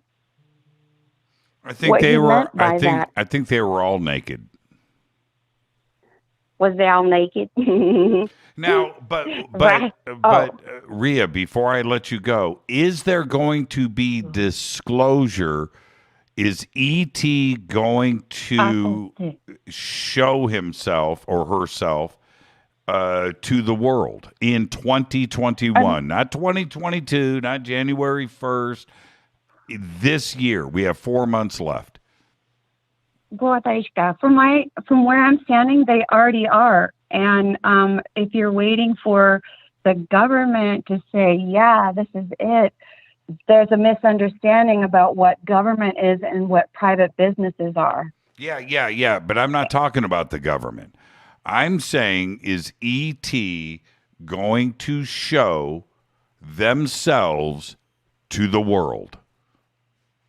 I'm saying they already are. Well, I know that. Will they be seen, and will it be broadcast and allowed to be broadcast? Only to a select percentage, because but that's what about how it works. See, but that they look, didn't. I don't need disclosure. but the rest of the world does. You don't. I get that. I totally get that.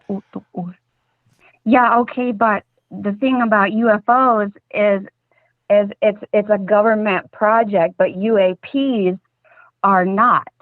UAP is private business and spiritual seekers and people doing the work to figure out that we're just inside of a pretendy-wendy place.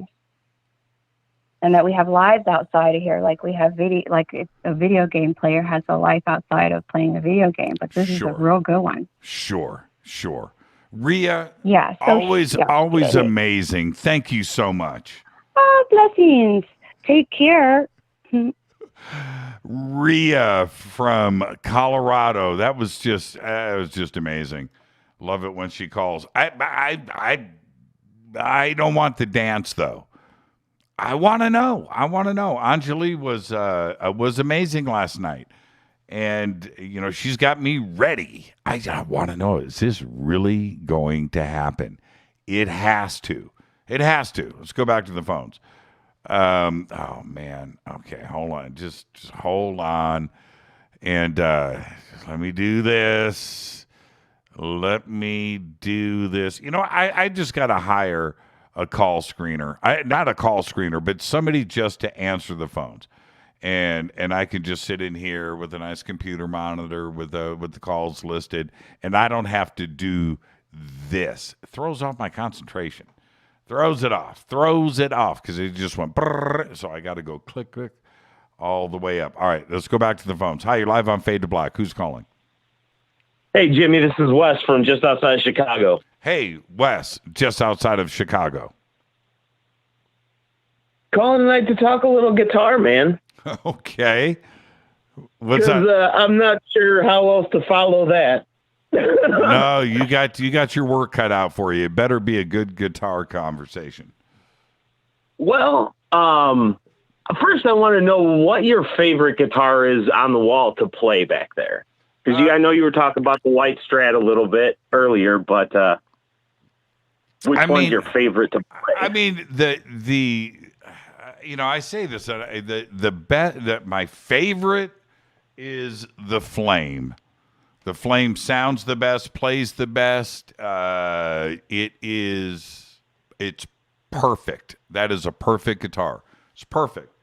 But they're all good, man. The Orange Jackson's great. The Dime Bag is great. The 1984 Diver Down is great. The FADERNIGHT Fader Strat, the green one down here, that's great. The Kramer Les Paul with the maple neck and the Floyd Rose is great. The Eddie Van Halen White Stripe, the black and white, the original. That thing is just, it's perfect. It's a perfect guitar. Let's see what else. Man, the Steve Vai. The Steve Vai is outrageous, man. They're all great. The George Lynch, man, what's not to love about a George Lynch ESP, right? Yeah. I mean, and that's just what is over here. The Jackson, Randy Rhoads is great. Yeah, man. I don't know what to say. The Les Paul I don't play that much. Those things never stay in tune anyway. I've had the worst luck with them. Yeah. I'm going to take this over to Pat Wilkins. He's going to do a bunch of work to it. Hollow Body Ibanez. I mean, I don't know. I just you know what? If I'm going to throw down, if I usually I just think that the Flame is probably the best one. But you know what? Probably the one that gets played the most is probably the Gem, the Steve Vai. I mean, the Gem is actually one of my favorite guitars. I've always been an Ibanez guy. I actually shot you a few pictures of a pretty crazy Strat that was actually inspired by his acrylic Gem. I'd have sent it over to you on Twitter about an hour. I tagged you in it, but it might be the craziest Strat you've ever seen. And it's in Twitter. You sent it an hour ago. Yes, sir. To Fade to Black or just to me? At Jimmy Church Radio, and I tagged you #F2B. Okay, I'm going back. Oh, geez. You know, this is like 1,000 tweets, right? You do understand that. Okay, let me see. I didn't even think I was going to get in, man. Yeah, okay. I'm talking to a legend right now. You said an hour ago. Okay, I'm around an hour. And 9:40 p.m. I'm actually looking at the tag right now. And it's 8:50, so it's an hour, 10 minutes. Okay. On Central Time. Okay, I'm kind of in that area now. Let me see. I'll do this for a strat. I'll do this all day long for a strat. Okay, let's see. Dude, when you see it, you'll see it.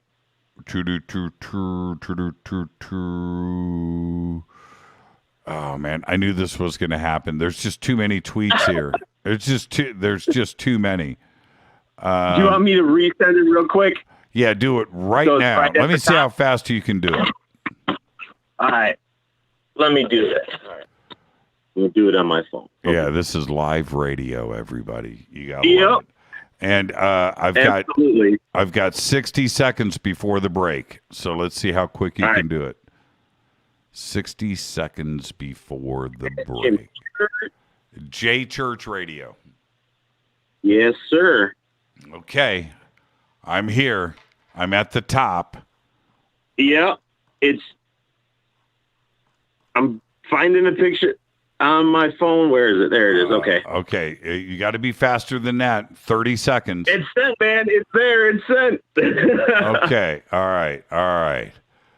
And I'm not seeing it. Yet. Let's go here. Are you sure you're sending it to the right J Church Radio? Yeah, the one and only, man. Okay, well, it's not coming in. Well, someday maybe it'll be out back hanging up on your wall there. Okay. Well, I will comment after the break if it comes in. A lot of tweets are coming in. 20 seconds ago, 59. But yeah, I'm not seeing it. Is somebody else? I'm not seeing it. Okay. All right. Listen, I got to take a break. What was your name again? Yeah, man. Absolutely. It was great to talk to you. What's your name again? Wes. Listen. Yep. What's your name on Twitter?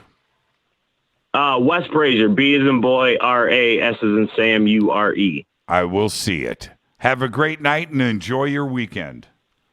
You too, brother. Go back with Tepe. Fade to black. That's what I'm talking about. Thank you, Wes. I'm not seeing it come in on Twitter. And, I'm not seeing it. Did anybody else see it? This is Fade to Black. I am your host, Jimmy Church. I'll be right back after this short break. Stay with us. Hi, everybody. This is Rob Halford, the Metal Guard on jimmychurchradio.com. This is KGRA Digital Broadcasting Station. Salt Lake City, Utah. Van Buren, Arkansas. Why is it we're not very good with our health regimen until it's too late? We don't put oil in the car until the engine blows up. When the body's out of balance, your health is not so good. Give your body some love. Log on to wtih.com. That's wtih.com. Try our Life Change Tea, which cleanses you from harmful intruders. A clean colon is one of the ways to bring the body in balance. We also carry organic supplements to help you get where you need to go. So do your body a favor. Log on to wtih.com. That's wtih.com. You can even visit our sales page to save some dough. Does anybody call money dough anymore? Anyway, if you're looking for short, helpful health tips, go to YouTube and punch in Health Matters Now. That's Health Matters Now. So, log on to wtih.com, shop, get balanced, then learn some cool tips at Health Matters Now. You'll be glad you did. That's wtih.com. Your contact for current news and trending topics. KGRAradio.com. This is Jimmy Church of Fade to Black, and I only drink Fade to Black blend coffee from River Moon. Just click on the River Moon Coffee banner at jimmychurchradio.com. Promo code F2B Blend. This is the only way forward. This is Fade to Black. Make contact. KGRAradio.com.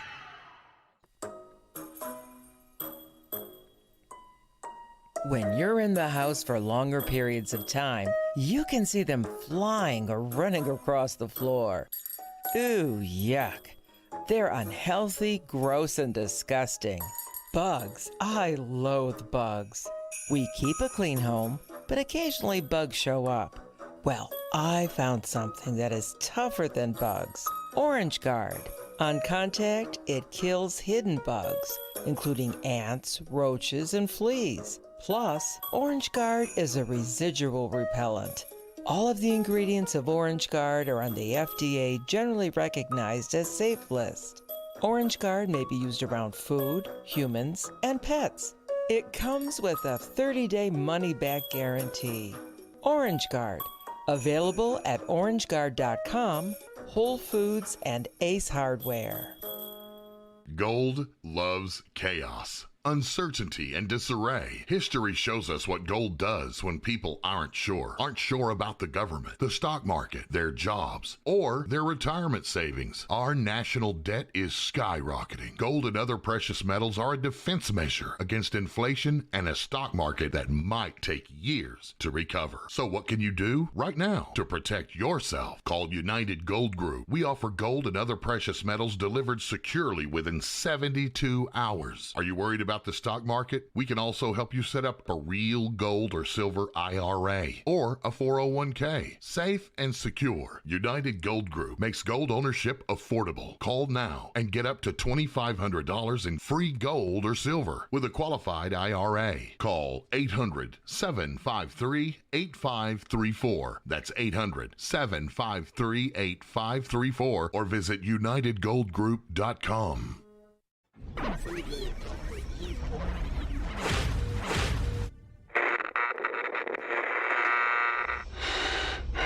You want to know a secret? I love ponies. I really love ponies. I'm serious. I couldn't stay sane without ponies to brush. Why Fade to Black? Because you never got that pony, damn it. This is Fade to Black with Jimmy Church on the Game Changer Radio Network and KGRA, the Global Radio Alliance.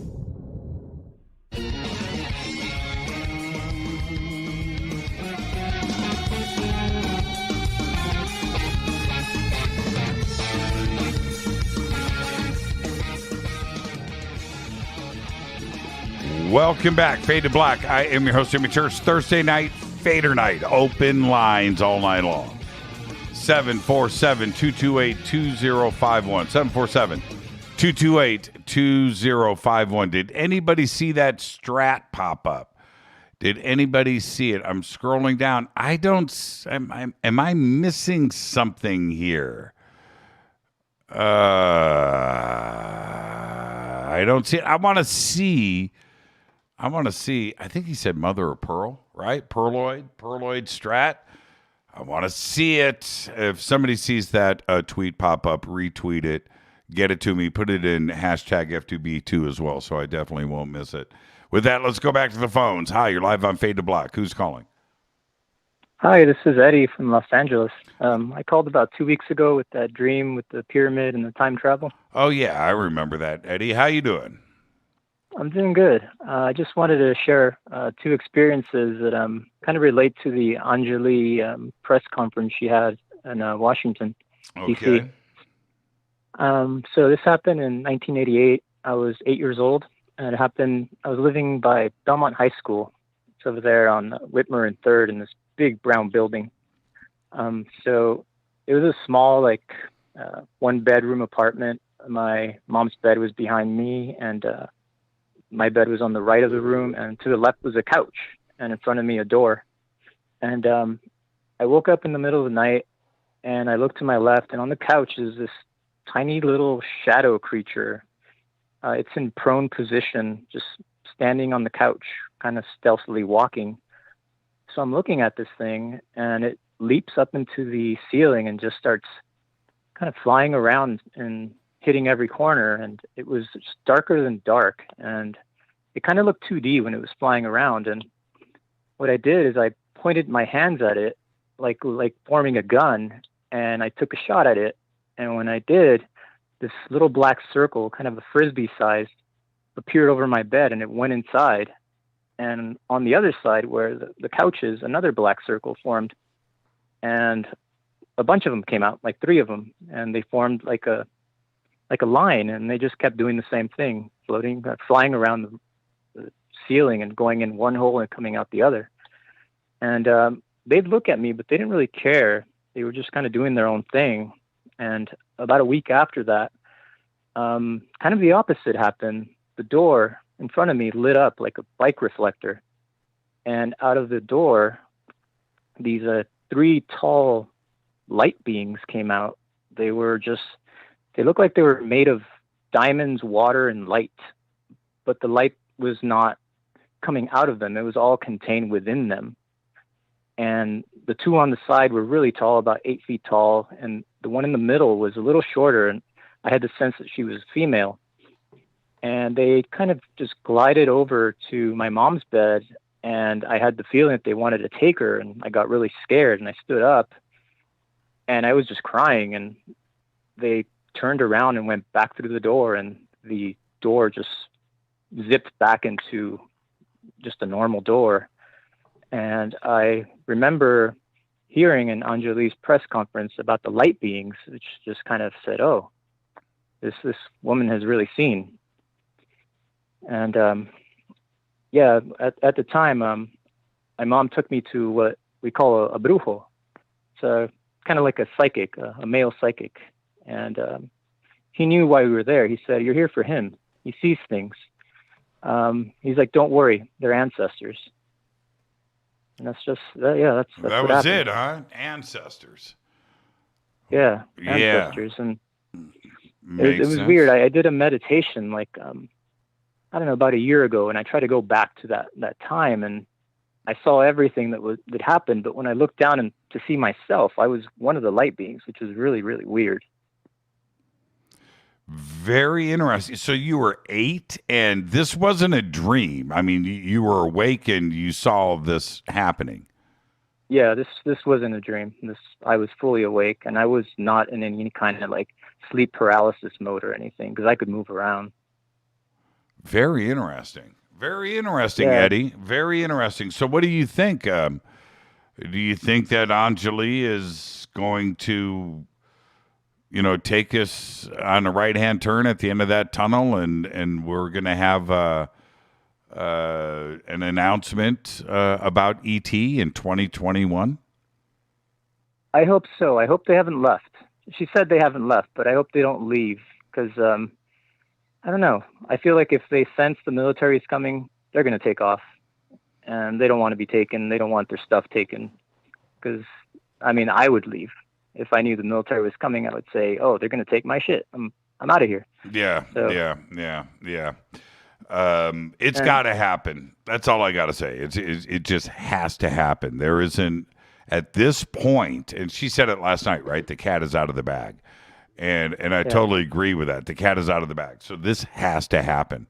That's it. We don't have another option, and neither does Anjali or ET, right? That's it.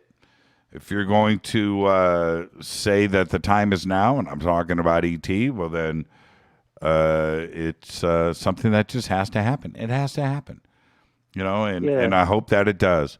Eddie, enjoy the rest of your night and your weekend, man. Thank you for the phone call. All right. You too. Good night. You too. And that's a great phone call right there. Thank you so much, Eddie. And it does, though. And I realize that there's a lot of talk going on right now about this. There is. And, we get excited and this, there's been moments of excitement before. and certainly the UFO community, every time, we do this, right? But every time it kind of takes a little bit of a dip and we have this little lull, a little break in the action, then boom, right? And there has been a lot of that lately. And I feel a sneeze coming on. I feel a sneeze. You know that feeling, it's right here, man. I feel a sneeze. And did it pass? Okay, but we have to do this, right?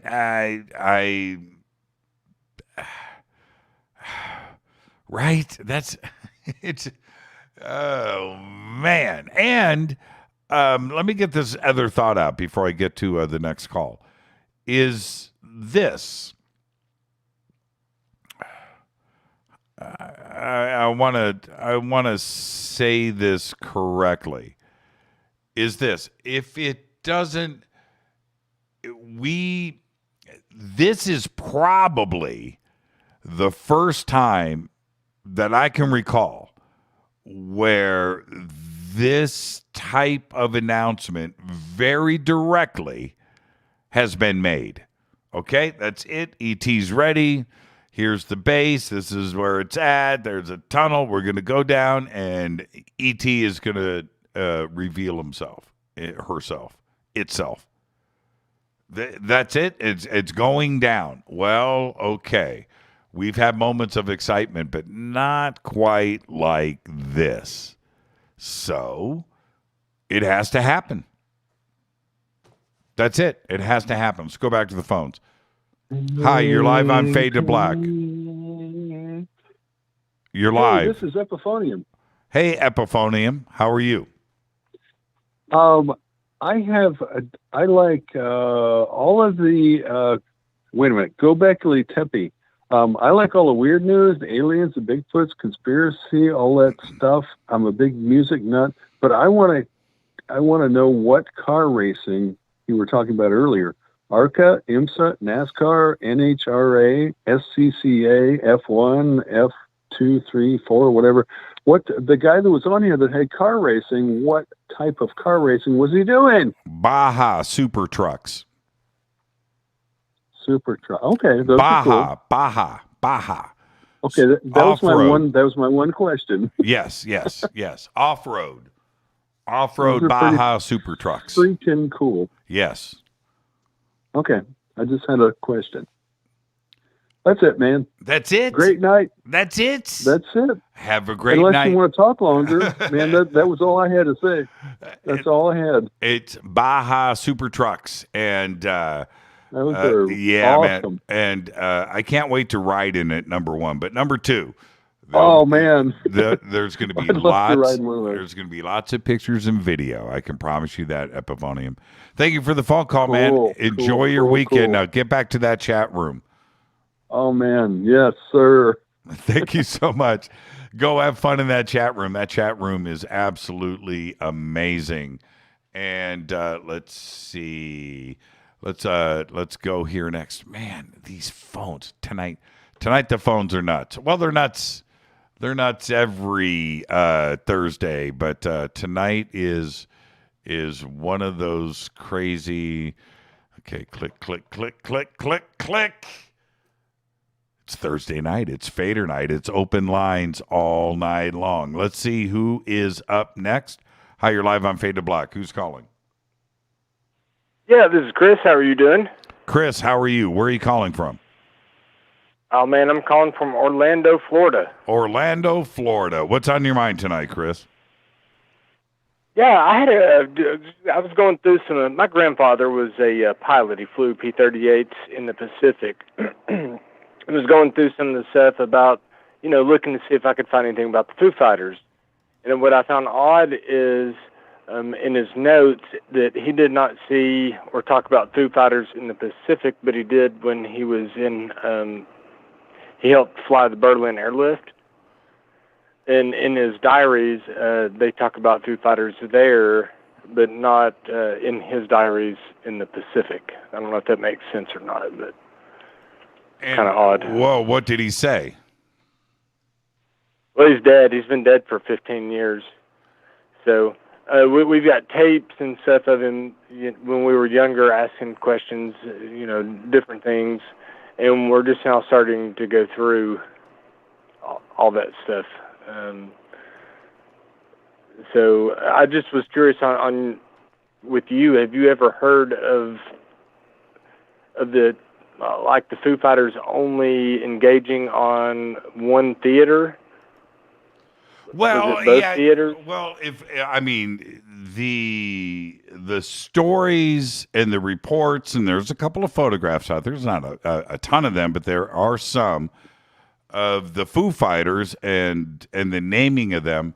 That was in Europe, and so during World War II, I haven't heard of Foo Fighter. The classic Foo Fighter event after World War II or before. Now, certainly there's orbs all over the place, and we've all seen them, and plasma ships and stuff. Right. Were those the same thing? I don't know. But the Foo Fighter itself, that era, was in the European theater during World War II. The original reports that came in, and I'm going to say reportedly, because the reports are out there. I don't know about the German side, but the reports are the Germans thought those Foo Fighters were ours, and we thought they were the Germans. Oh, okay, so that's the folklore. That's the urban myth. That's the stories. That, and so we thought it was them, they thought it was us, and it turns out it was probably neither, and there was something else going on. War, they had the same type issues, right? What's that? I said they had the same type of issues all the way up through the Cold War. The Russians thinking we were messing with their nukes, we thought they were messing with our nukes, things like that. Very, very similar to those type, yeah, and I would agree with that. In a way, I would agree with that. The but it was in his notes. My grandfather has in his notes, and we recorded and have a lot of cassettes. Towards the end of his life, we were able to get him to start telling stories. Excuse me. We would start recording them, so we do have those, and some of them he talks about seeing. He said some of the lights, he said some of the Foo Fighter lights, he said what we were told were the rockets and things like that is what people were reporting, that the planes were being overtook so quickly by some of these jet, the new German jet technology and stuff like that. That may have been, a first write-off to push it away or whatever, but just something interesting that I'd never seen before. So yeah. And I really appreciate it and really love the show, man. And keep on keeping on. Thank you, Chris. And enjoy the rest of your weekend, and don't forget to fade to black. Thank you so much, Chris. I've always enjoyed not only the Foo Fighter reports, but there are some pretty amazing photographs out there, and you look at those. And I remember when I first started, doing the dive into Foo Fighters and was looking at the historical images, that I was thinking that possibly a lot of that could have been flak. Right? Any aircraft explosions. Now, I'm not saying that the Foo Fighters weren't real. I'm saying that when I first started to see the pictures, that's one of the possibilities there. I mean, for me, I'm not being a skeptic. I'm not debunking anything here. I'm saying that I, just like any other kid or boy, you're fascinated with war, with machines, with planes, with tanks and ships and guns and uniforms, and it's just all fascinating, and it's interesting to look at, including the old documentaries. So when you go and you collect all of this visual information and imagery, when I went and looked at those Foo Fighter images, I was like, but some of them were, I don't know. I don't know. But then you can combine that with the pilots and the crew members of the planes and the bombers and these raids that have their stories. Now, these weren't just any aircraft explosions and flak that's happening around planes. They were being chased by these Foo Fighters. So that's where you go, okay, now that's interesting. So I don't know. Then you throw the Tic Tac into that. And, yeah, let's go back to the phones. Hi, you're live on Fade to Black. Who's calling? Hello. Yes. This is Sally from Texas. Hi, Sally from Texas. How are you? How are you? How are you doing, sir? I was calling with a couple of questions. Yes. Okay. My boyfriend listens to you all the time. He's been listening to you for several years. And I told him about a story back in 2008 when I used to live in Johnson County.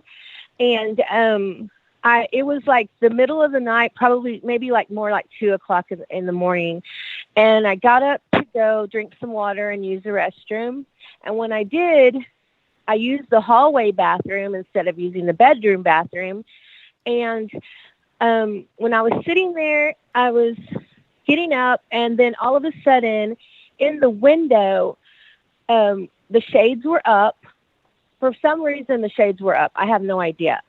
But this craft or UFO came down, and it was spinning and spinning and spinning and spinning, and it was like super bright and super loud, like a high pitch, like squealing sound. And I was like, oh. And then I just wanted to run to the window, and then all of a sudden it just went away. And then I just stood in the hallway, and I said, well, thank you for visiting. And, I went back to sleep. And I told several people about it the next day, and they were like, well, there was a craft in Stephenville. And I was like, you're kidding. And they said, well, there's some people that were actually experienced that. And I said, wow. And I was telling my boyfriend about it, and he said, well, this is his thought and theory on it. He said, well, if you witnessed or seen a UFO, chances are you were in it. What are your thoughts on that? Do you have any memories, little pieces of memory of being inside of a craft? No, I really don't. I don't have any memories of being inside a craft. I do have a lot of, memory of the craft, but I don't have any memories of being inside. The way that you describe it, that's pretty incredible, right? I mean, spinning, and so was it, shaped like a flying saucer type of? Yes, and it was spinning sideways because to me, in my mind, I don't know why I thought this, but how could it fit in the middle of the street? Because it was so bright and so loud. To me, I thought, how could it fit in the middle of the street and come down into the window to where I could experience that? But yet, how big was this craft? And so I was just in amazement. What was your name again? I'm sorry. Sally. Sally. How old were you? What Stevensville was? Stephenville, yeah. Yeah, Stephenville was. Man, I can't remember. I'd have to look it up for the exact year, but I'm feeling like mid 90s. How old were you when this happened? Well, it was 2008 when I experienced it. So in 2008, I would have been, 54. 13. No, I'm now 54. No, it's 13 years ago. So you were 40, you were 41. So you're old enough to know, right? You're not crazy. You're not dreaming. No. You're 41. You know it's not an airplane. You know it's not a helicopter. You know it's not a car floating around. You know these things. You're 41. That's Yes. pretty incredible to go through that experience, Sally. Oh, I know. I'm getting chills just thinking about it. But what was really crazy was where I lived at the time. The two people that were in the home in Johnson County with me, they never woke up. They never heard anything. It was just, they never saw any lights or sounds or anything. And so that's why I was really like, I just stood in the hallway again and I said, well, thanks a lot for visiting. Thanks for letting me share this with you. And then I just went to sleep because I thought, that's awesome. You had an awesome sighting. And look, right now we've got the government, we've got pilots, we got science, we got the media. Everybody's talking about UFOs and ET and it's here, it's now, it's real. And you've had your sighting, and it's just a great time, isn't it? It just must be amazing for you right now. yes, it is. It really is. And maybe, later on when you do some shows, you could maybe look into the Stephenville I've done a few shows on it, and I've researched it, and it's incredible. Now, see, with Stephenville, I've got to take a break here in about 30 seconds, Sally. No problem. But let me say this. Stephenville was a ginormous craft, and it was seen by a lot of people, but it was huge. I'm talking about, there were reports that this thing was like a mile long, right? Okay, so it was huge. Maybe what you saw was, now yours was 2008 though. Oh man, what time is it? Okay. Let's just do this right now. Stephenville, Texas UFO. Okay. So this was in, wait a minute. This was in 2008. Why was I thinking it was 1999? So it was 2008. Maybe. Yes, sir. Okay. All right, Sally. There you go. I'm sorry my memory's not always the best. And on a Thursday night with Fader Night, I'm thinking about all kinds of other things. But No problem. Stephenville was in 2008. You are correct. Maybe it's connected. Sally, have a great weekend. Say hi to your boyfriend for me. I will. Thank you. Thank you. And I don't mean to be the doofus. I don't. I'm not saying that I'm the smartest guy in all of ufology. I am far from that. And so let's take our break right here. It is Thursday night. It is Fader Night. Open lines all night long. 747-228-2051. I'll be right back.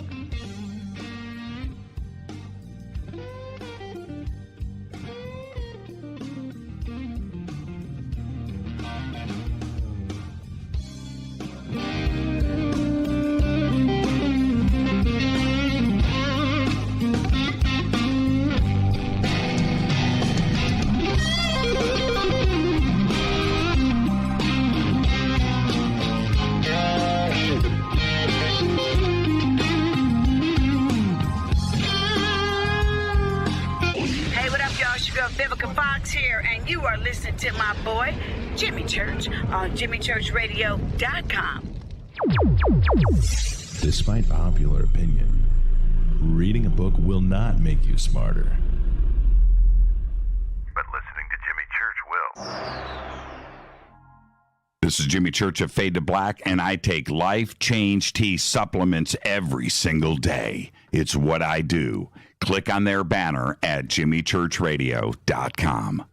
This is Jimmy Church, and I invite you to attend the 20th Annual Los Angeles Conscious Life Expo live and in person this September 17th, 18th, and 19th at the LAX Airport Hilton. Connect with exhibitors, community, thought leaders, and friends as we begin to recreate the world. You can also watch the Expo from the comfort of your own home. Live stream from the main stage in Los Angeles and from the main stage in London. Truly a global simulcast event broadcast around the world. Live stream and in-person Expo tickets are available now. I'll be your host all weekend long from Los Angeles. And on Friday, it's my Ancient Secrets and Earth Mysteries themed segment with James Keenan, Caroline Corey, and William Henry. And on Saturday, Daniel Sheen and I sit down for a one-on-one interview live. We have an amazing lineup of 25 speakers, including Bashar, Gail Thackeray, Kimberly Meredith, Whitley Strieber, Stephen Bassett, Daniel Brinkley, and Lisa Garr. Please visit ConsciousLifeExpo.com for tickets and info. That's ConsciousLifeExpo.com and use that promo code Jimmy for a special discount. When you take the beans from Central America with dashes of Indonesian and African mixed in and then roasted to the dark side of fade to black, you create the ultimate brew of fringe. Introducing the Fade to Black blend from Rivermoon Coffee. Yes, Rivermoon's darkest customized roast was created for the love of Fade to Black. The alchemy of masterful roasting and smoking the beans is in every sip of this full-bodied, dark Java. I need my coffee dark, deep, with distinct bittersweet chocolate highlights, just like the bunker. Leaning further into the darkness of the roast is Fade to Black blend from Rivermoon Coffee. Just click on the banner at jimmychurchradio.com and use the promo code F2B Blend for 15% off of your order today. This is Billy Carson with ForbiddenKnowledge.tv. Forbidden Knowledge TV has just reached its 1-year anniversary. That's right, 1 year. And as a show of appreciation, we are giving all new subscribers a free 30-day trial of ForbiddenKnowledge.tv. That's 30 days to binge watch thousands of movies, documentaries, conferences, workshops, lectures, yoga classes, meditation courses, and so much more. So log on to ForbiddenKnowledge.tv from your computer or mobile device, or get the Forbidden Knowledge TV app on Apple TV, Roku, Amazon, iTunes, or Google Play today, and use coupon code 30daysfree. That's coupon code 30daysfree on ForbiddenKnowledge.tv today. Are you intrigued by Paranormal Talk Radio? You'll love the new Paranormal Radio app from TalkStream Live. You'll find a great selection of talk shows covering UFOs, ghosts, strange phenomena, and much more. Download the Paranormal Radio app now and start listening to the very best in paranormal talk entertainment, including the network you're listening to right now, the Paranormal Radio app, free in Google Play and the iOS App Store. Erica, Brittany, Gabby, and you're listening to JimmyChurchRadio.com. It's not a lifestyle we chose. We were born this way. KGRARadio.com.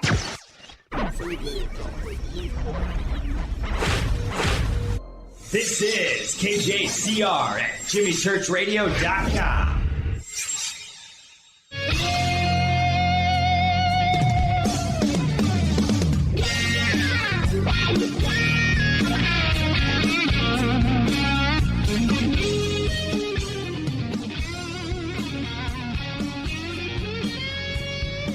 Welcome back, Fade to Black.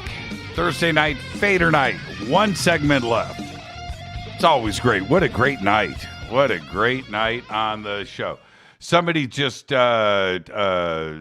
posted up, said Jimmy got a weed plant and found out it was his dad's, I think. It wasn't plant. It was plants. That was plural. It was probably, they were in groups of 3. I'm going to say 3, probably 20 plants. It was a lot. It was like four hefty bags stuffed. But it was probably 20 plants. And it was definitely 4 bags. Pulled those things right out of the ground. That was, I'll never forget that, man, when I was sitting there watching TV My mom said, your dad's pretty upset. Somebody pulled up all of his pot plants. I was like, what? I'm just going to continue watching the Flintstones. I'm focused on the TV. I didn't hear that. I didn't hear. It was, the funny thing was about that story. I'll get to the phones in a second. I was the last person anybody suspected. I was too young, and that's it. I think I was probably 10, 11. I was 11 max. It was that summer between 6th and 7th grade. So, yeah, I don't think I turned 11 until 7th grade. So, yeah, I was like 10. Nobody suspected innocent little baby Jimmy. I was in the clear on that one. I just kept my mouth shut, and that's it. And here I am, 58, still feeling guilty. It really happened. Let's go back to the phones. Hi, you're live on Fade to Black. Who's calling? You're live. Yes, how you doing, Jimmy? I'm doing good. This is Dave. This is Dave from the North, Salem, New Hampshire. North. How's it going tonight? New Hampshire. It's good to talk to you, Dave. Yes. What's on your mind? Hey, man, I just wanted to say what a great bunch of shows you had this week, man. Last night with your guest story last night, that was like had me on the edge of my seat. It was like, you can't find that anywhere else in the world except Fade to Black, you know what I mean? Yeah, man. It was pretty cool. Anyways, I was going to talk about, I don't know if in your experience through life, if you had any out-of-body experiences. Not, you know what? Not a real one. Not a real one. Yeah, not a real one. Not psychedelic or anything like that. No. Those I've had a lot of. Oh, I've had a lot of those. But there was one moment, and I've told this experience many times, and I've kept what actually happened to myself. But we were in this medicine wheel, right? And there was some singing bowls going on, like 3 of them. And somebody was singing, one of our friends. And so we were all sitting on the ground, and I'm sitting on the ground. And I was sitting. It's a weird memory now. But anyway, that time I went deep, and I'm not sure if I can express, because I haven't done it a second time. I'm not sure what happened, but it was pretty trippy. And at the end of it, and the only reason why I came out of this deep meditation, trance, out-of-body experience, whatever you want to call it, was the singing stopped and the bowl stopped. And I remember, like, I don't want to come out of this yet. I don't want, and I opened up my eyes and I'm looking around at everybody, and I didn't even recognize everybody standing around me, like where I was. And it was pretty bizarre. Now, was it out of body? It could have been, but I don't know how to do that stuff, right? I don't practice it. So it could have been something. Yeah, it could have been something else if I knew what I was doing, and things I don't know. But it was pretty strange, and it took me a while. It took me probably 30 minutes, man, to get my sea legs back underneath me, and it was a pretty strange feeling. I'm not even sure if I enjoyed it. Right? I didn't like being out of control. I didn't like that part of it. I didn't like that part of it at all. Well, it happened to me twice. The first time, it was just like I was just sleeping, and I woke up, and I was like, but I felt like my body was in the corner of I woke up and I was in the corner of my ceiling, like I could feel my whole body like pressing against the wall. I could feel the coldness of the wall, but I could see myself laying down. Like I could feel myself like in 2 places. It was weird. I was like total paralysis. but I was out of my body. It was like, and I could control it after a while. It was like I could come back to my body and float out. It was weird, but it wasn't my physical body. It was like another part of me. It was really strange. And the second time was I woke up and I was, I could hear, but I couldn't speak. And I was like, I want to say I couldn't move at all. Like my whole body was completely, in paralysis, kind of paralysis. I couldn't move. I want to say, somebody please help me, but it felt like I was being held down and I couldn't move. I could look around the room. I felt like I had something like running behind me, but I couldn't move, man. It was really, really strange, man. That happened to me a couple times, just waking up and I completely couldn't move, but I was completely awake, Yeah. Classic sleep paralysis moment. And I've only had that happen once, and I didn't dig it. I did not dig it. And, I've said it so many times. After that, I slept with the lights on and the TV for 10 years in the whole house. I kept the house lit up.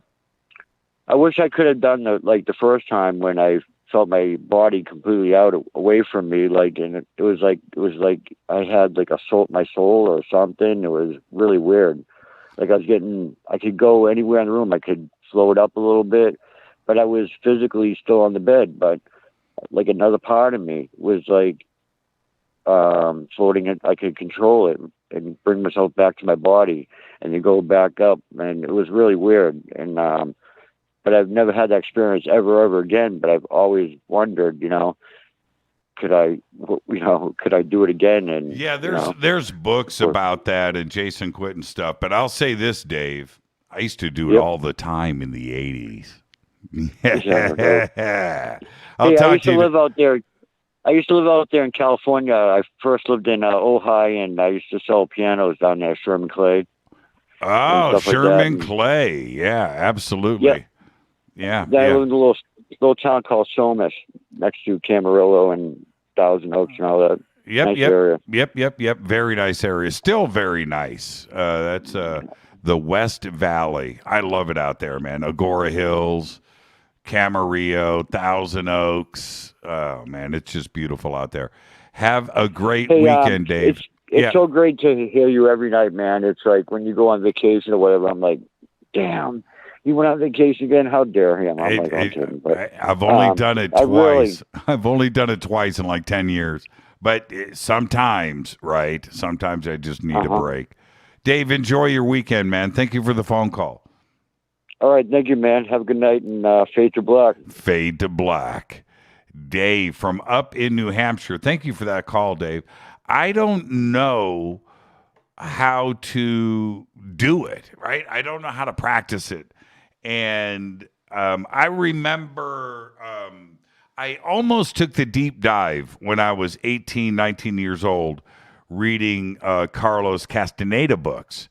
And he was pretty specific on techniques and things on how to do this kind of stuff. And I didn't take it seriously in that it was too deep for me. There was too much knowledge there. I was too worried about having a good time with my friends and playing guitar and whatever.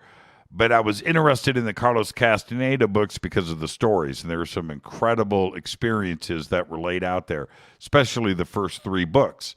But if I would have stayed in the moment and read the book and gone through, I could have developed myself a lot earlier. I'm just talking about the mind and awakening and consciousness and all of that. I read Carlos Castaneda because of the stories, and they were just great things. And there, with Carlos Castaneda, there were a couple of things that I took with me over the years that I've never forgotten, and that was 40 years ago.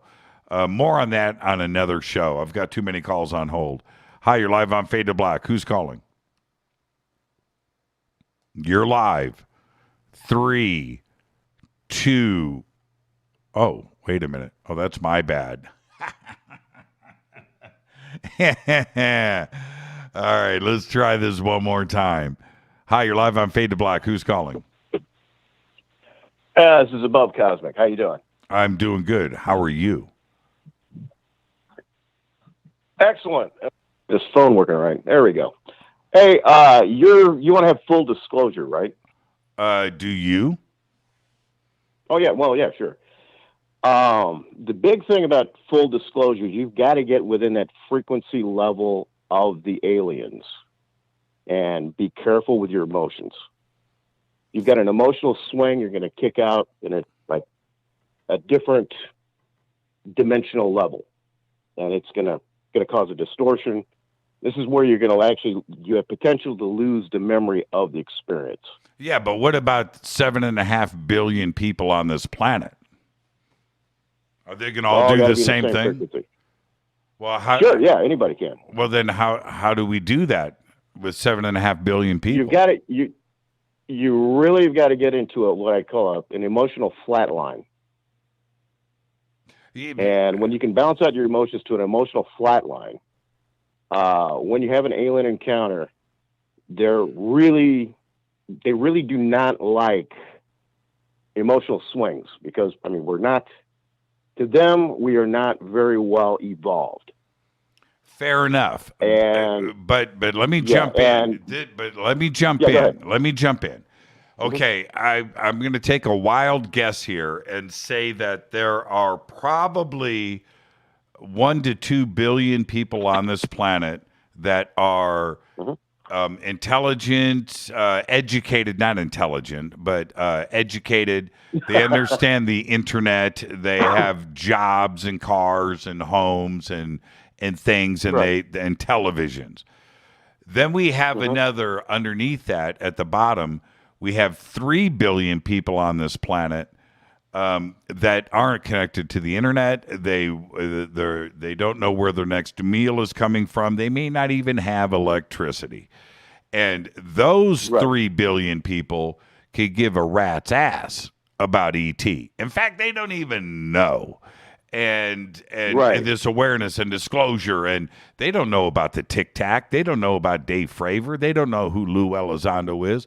They don't even know who the United States Senate is, or the Department of Defense, or the DIA, or the UAPTF report. They don't know. They don't care. They've never seen Ancient Aliens. So how do you get those 3 billion people to get in tune? Right, and well, so obviously they're. I say you don't. They're what I'm saying. Yeah, go ahead. I'm saying you don't. No, exactly. You're right. You don't. Yeah, you that's don't. true. Yeah, you don't. But there's for no the way people to, there's no way to communicate to them. There's no way to communicate. How are you going to get this knowledge out to 3 billion people? ET is here, man. You've got to get on the same page. How are you going to do that? Well, what you do is you fly some ships over Africa, fly some ships over Brazil, you fly some ships over India. That's what you do, and you let them see. Right? Do you understand? You understand what I'm saying? That's the other. Yeah. So you want an alien invasion, right? Well, hopefully without any plasma cannons. Yeah, there we go. Yeah, as long as it's peaceful, I'm good with it. But the main thing is you've got to be within that frequency level to where you can jive with them. And there's people that you're going to be around in the future that this is going to happen. You got a green light, and it's just going to be. It's not going to be full disclosure. It's going to be more like an experience. But be careful when you go in there with your emotions, and if you're doing any kind of recording equipment, you've got an emotional swing. If they do any kind of time dilation, which means that like a teleport, your equipment's gone. It ain't going to record. It's toast. Okay. You might be lucky and get a file out of it, but generally you won't. It makes sense. It makes sense. I do feel that the way that the media, and that includes, the New York Times, I'm just referring to the mass media in general, the way that they're treating this subject right now, that don't be surprised if you don't get the crazy announcement coming out of Tucker, right? Coming out of Anderson Cooper, where they're going to look deadpan in the camera and go, okay, well, here's the news that you've been waiting for. We're not alone. ET is here, and this is what happened earlier today. And they're going to flash some kind of crazy video on the screen, and this is going to go around the world. I wouldn't be surprised if this happens soon. I wouldn't be surprised. It may not. Yeah. But I wouldn't be surprised. That would be cool. But I think that the best way of a direct alien contact would be some sort of a mass telekinetic or telecommunication. Telepathic, that is. Mass-wide. Worldwide. I think that would be probably the...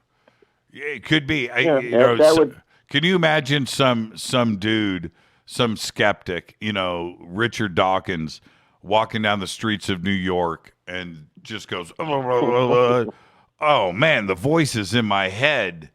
What? Yeah. I would love it, man. It would be... So have you actually had an alien encounter yourself? Or not that I would tell you on the air. But can you imagine Neil deGrasse Tyson, right? He's giving some presentation at a conference, and he's got all his skeptic buddies behind him, and he's out there on stage, and there's doofus Lawrence Krauss, right? And there's you know what I mean, right? And they're all on stage, and all of a sudden Neil deGrasse is like, "There's a voice in my head. ET is here." I would love it, man. I would just love it. All right. It wouldn't be a voice. It'd be a fourth dimensional or multi-dimensional design. I would love it. I would love it because Neil deGrasse, he needs to be straightened You don't out. want to talk about your encounter. Why don't you want to talk about your encounter? Oh man, I've had many. Come on. We'll save it for another show. Let me get to these other calls because I've got 5 minutes left in Fader Night. That show you had yesterday. Yeah, that show you had yesterday was fantastic. Yeah, man, it was great, and people are still talking about it. I'm still talking about it. You're still talking about it. It was great. Yeah, and follow up with it, and it's in that mountain thing. We'll see. Let's hope. Have a great night and enjoy the rest of your weekend. You too. That's a great phone call right there. And okay, let's squeeze these in. Man, it's the end of the show. We got to the end of the show, and what a great night. Hi, you're live on Fade to Black. Who's calling? 3, 2. See, you got to be ready to go. Okay, let's go over here, and let's go over here. Hi, you're live on Fade to Black. Who's calling? This is Nathan Tyson. Nathan Tyson. Where are you calling from? Yes, sir. I live in South Georgia, sir. South Georgia. What's on your mind, Nathan? Well, I had a really strange encounter in July of 2012 on my parents' farm. It's about 200 acres. We're about 150 miles south of Atlanta. And give you a little backstory of my area. Nathan, let me jump in. Before you get to the backstory, I'm going to say this really quick. I have got 3 minutes before the end of the show. Go. Okay, I'll cut through. I'll make a Clip Notes version. Let's go. I'll talk fast. I'm a fast-talking Southerner as it is. Okay, so July 2012, I was outside on the phone talking to my best friend in Savannah. We were having a deep spiritual, philosophical conversation as usual at 12 midnight or so. Mm-hmm. I happened to be standing out on the farm. I looked up in the sky. I was looking up. I'm like, that's strange. That doesn't look like an aircraft. I was trying to make out what it was. I'm a U.S. Navy veteran. I know what they look like. Mm-hmm. I spent 15 years in the Navy as a corpsman. So I look up, and I see this round saucer craft. It's got these sort of oval-shaped windows around it, and some of them are blinking, but it's not making any noise. It's super quiet, and you don't hear nothing. So I tell my friend Cody, I was like, Cody, you won't believe what I'm seeing. And as we're starting to talk about it, all of a sudden, what freaked me out, and him too, because he jumped off the phone when this happened, what I'm about to say next. All of a sudden, I heard this loud yowl that permeated the entire rural neighborhood. All of a sudden, all the dogs went nuts. We have a black lab and a German shepherd, and my brother has a black and tan hunting dog, coon dog, whatever you want to call it, out in the pen out back.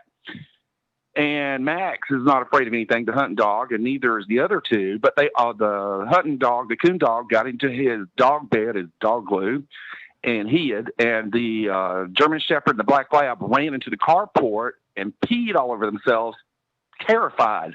This yowl was so loud. So I got into the carport. I was a little frightened too. But then I got curious, like, what is this about? A few minutes later, I walk out there and I look out to the open field. Our brick home faces south. So I'm looking out this open field of about 100 acres. And I look out there, and the moon was waning a little bit, about half quarter down. So there's enough light shining out that I could make out something in the distance. And about 9 or 10 feet tall, I can see what appears to be, well, the local legend is the community is called Winona, and they call him the Winona Wild Man. And for over 100 years, locals have said that there is a squatch in these areas. They've been seen. And so this thing was standing out there, had to be 9 or 10 feet tall, had a conical shape to the head, and I'm pretty tall myself. I'm 6'7", and he was way taller than me. You're 6'7"? Oh yeah, I'm super tall, Scotch Irish. You know, So, there had to be some Vikings that made it with my grandmother somewhere. So I hope you play basketball. Not really too much. I ran track, cross country, stuff like that in high school. 6'7", and you.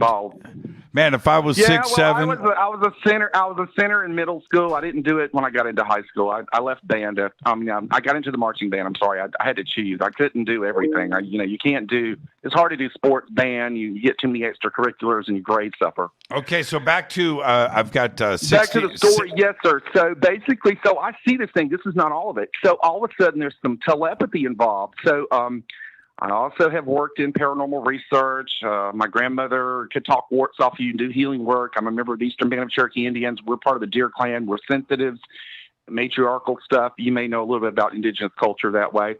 And so this thing entered my mind and wanted to talk to me, and it persisted. And I told it to leave the property. In my mind, I said, "You've upset the peace and balance here. You need to depart. You need to leave." And he says, "Well, I'm just crossing through." And so I left it alone. I didn't do anything. I didn't break out, my feather wand or none of that, or any of my ceremonial tools. I didn't put no mojo on him. I could, but I didn't. So I left it alone because, we have a culture. We respect them. We don't hunt them in Cherokee culture. We know that we regard them. Our elders say they're neighbors. You let them be. We don't bother them, although they are sighted more in winter months, more so than summer months. But he said he was just coming. He was crossing through. So he came through this area, and so he had to cross across the interstate of I-75 to get over to those rock house, those what they call the rock house caves, limestone cave formation. And that's where there often sightings were. There was a University of Georgia archaeological team in 1976 was documenting 16 limestone cave formations. And when they explored the rock house caves, which are historic in nature, they found 3 underground rivers that went 9 miles underground. I've researched a lot of this locally. And what they found was under the second underground river was two Cherokee chiefs. Well, that's not true. In Cherokee villages, you will have a principal chief, but then you would have a medicine man. Well, the medicine man had the remains of a dog, a canine, buried next to him under the second underground river. And the date of the remains basically goes back to the period of the early 19th century, which would be about the time the Cherokee moved off their land out of Muskogee Creek because the advancing Spanish were coming onto their lands. And so that's why they fought for a good while. And so I found that the oldest Cherokee village, based on, again, a document of a local settler in our local library and his diary, he said the historic Rock House Caves were a favorite meeting place of the local Cherokee tribe, 1822. There was a village there in what is today Rebecca, Georgia, a very small unincorporated town south of there. Long story short of this, too late. Basically, I'm trying to cut it. That area has paranormal activity, and there was paranormal activity. So after this, well, listen, hold on. Telepathy, he returned. The network is going to cut us off in 10 seconds. So let me say this. Okay. What is your name? Nathan Nathan. And my last name is... Right, yes, sir. My last name's Tyson. I've been chatting some in the box there, chat window. Yeah, Nathan, thank you so much. You got to call back and finish the story. Have a great weekend and enjoy the rest of your night. And thank you for the phone call. I've got to get out of here. I've got to get straight to the credits before all of this just stops. Fade to Black's executive producers, Hilton J. Paul, Renee, Dennis, and Kevin. Announcers are Steve Harder, Gene Vitoa, Mark D. Kovar. Webmaster is Drew the Geek. Music, Doug Aldrich. Intro, Spaceboy, spaceboymusic.com. Fade to Black is produced by KJCR for the Game Changer Network. Syndication is KGRA, The Planet. This broadcast owned and copyrighted 2021 by Fade to Black and the Game Changer Network, Inc. It cannot be rebroadcast, downloaded, copied, or used anywhere in the known universe without written permission from Fade to Black and the Game Changer Network. I'm your host, Jimmy Church. Everybody have a great, safe, amazing weekend. I'll see you on Monday. It's time to fade to black.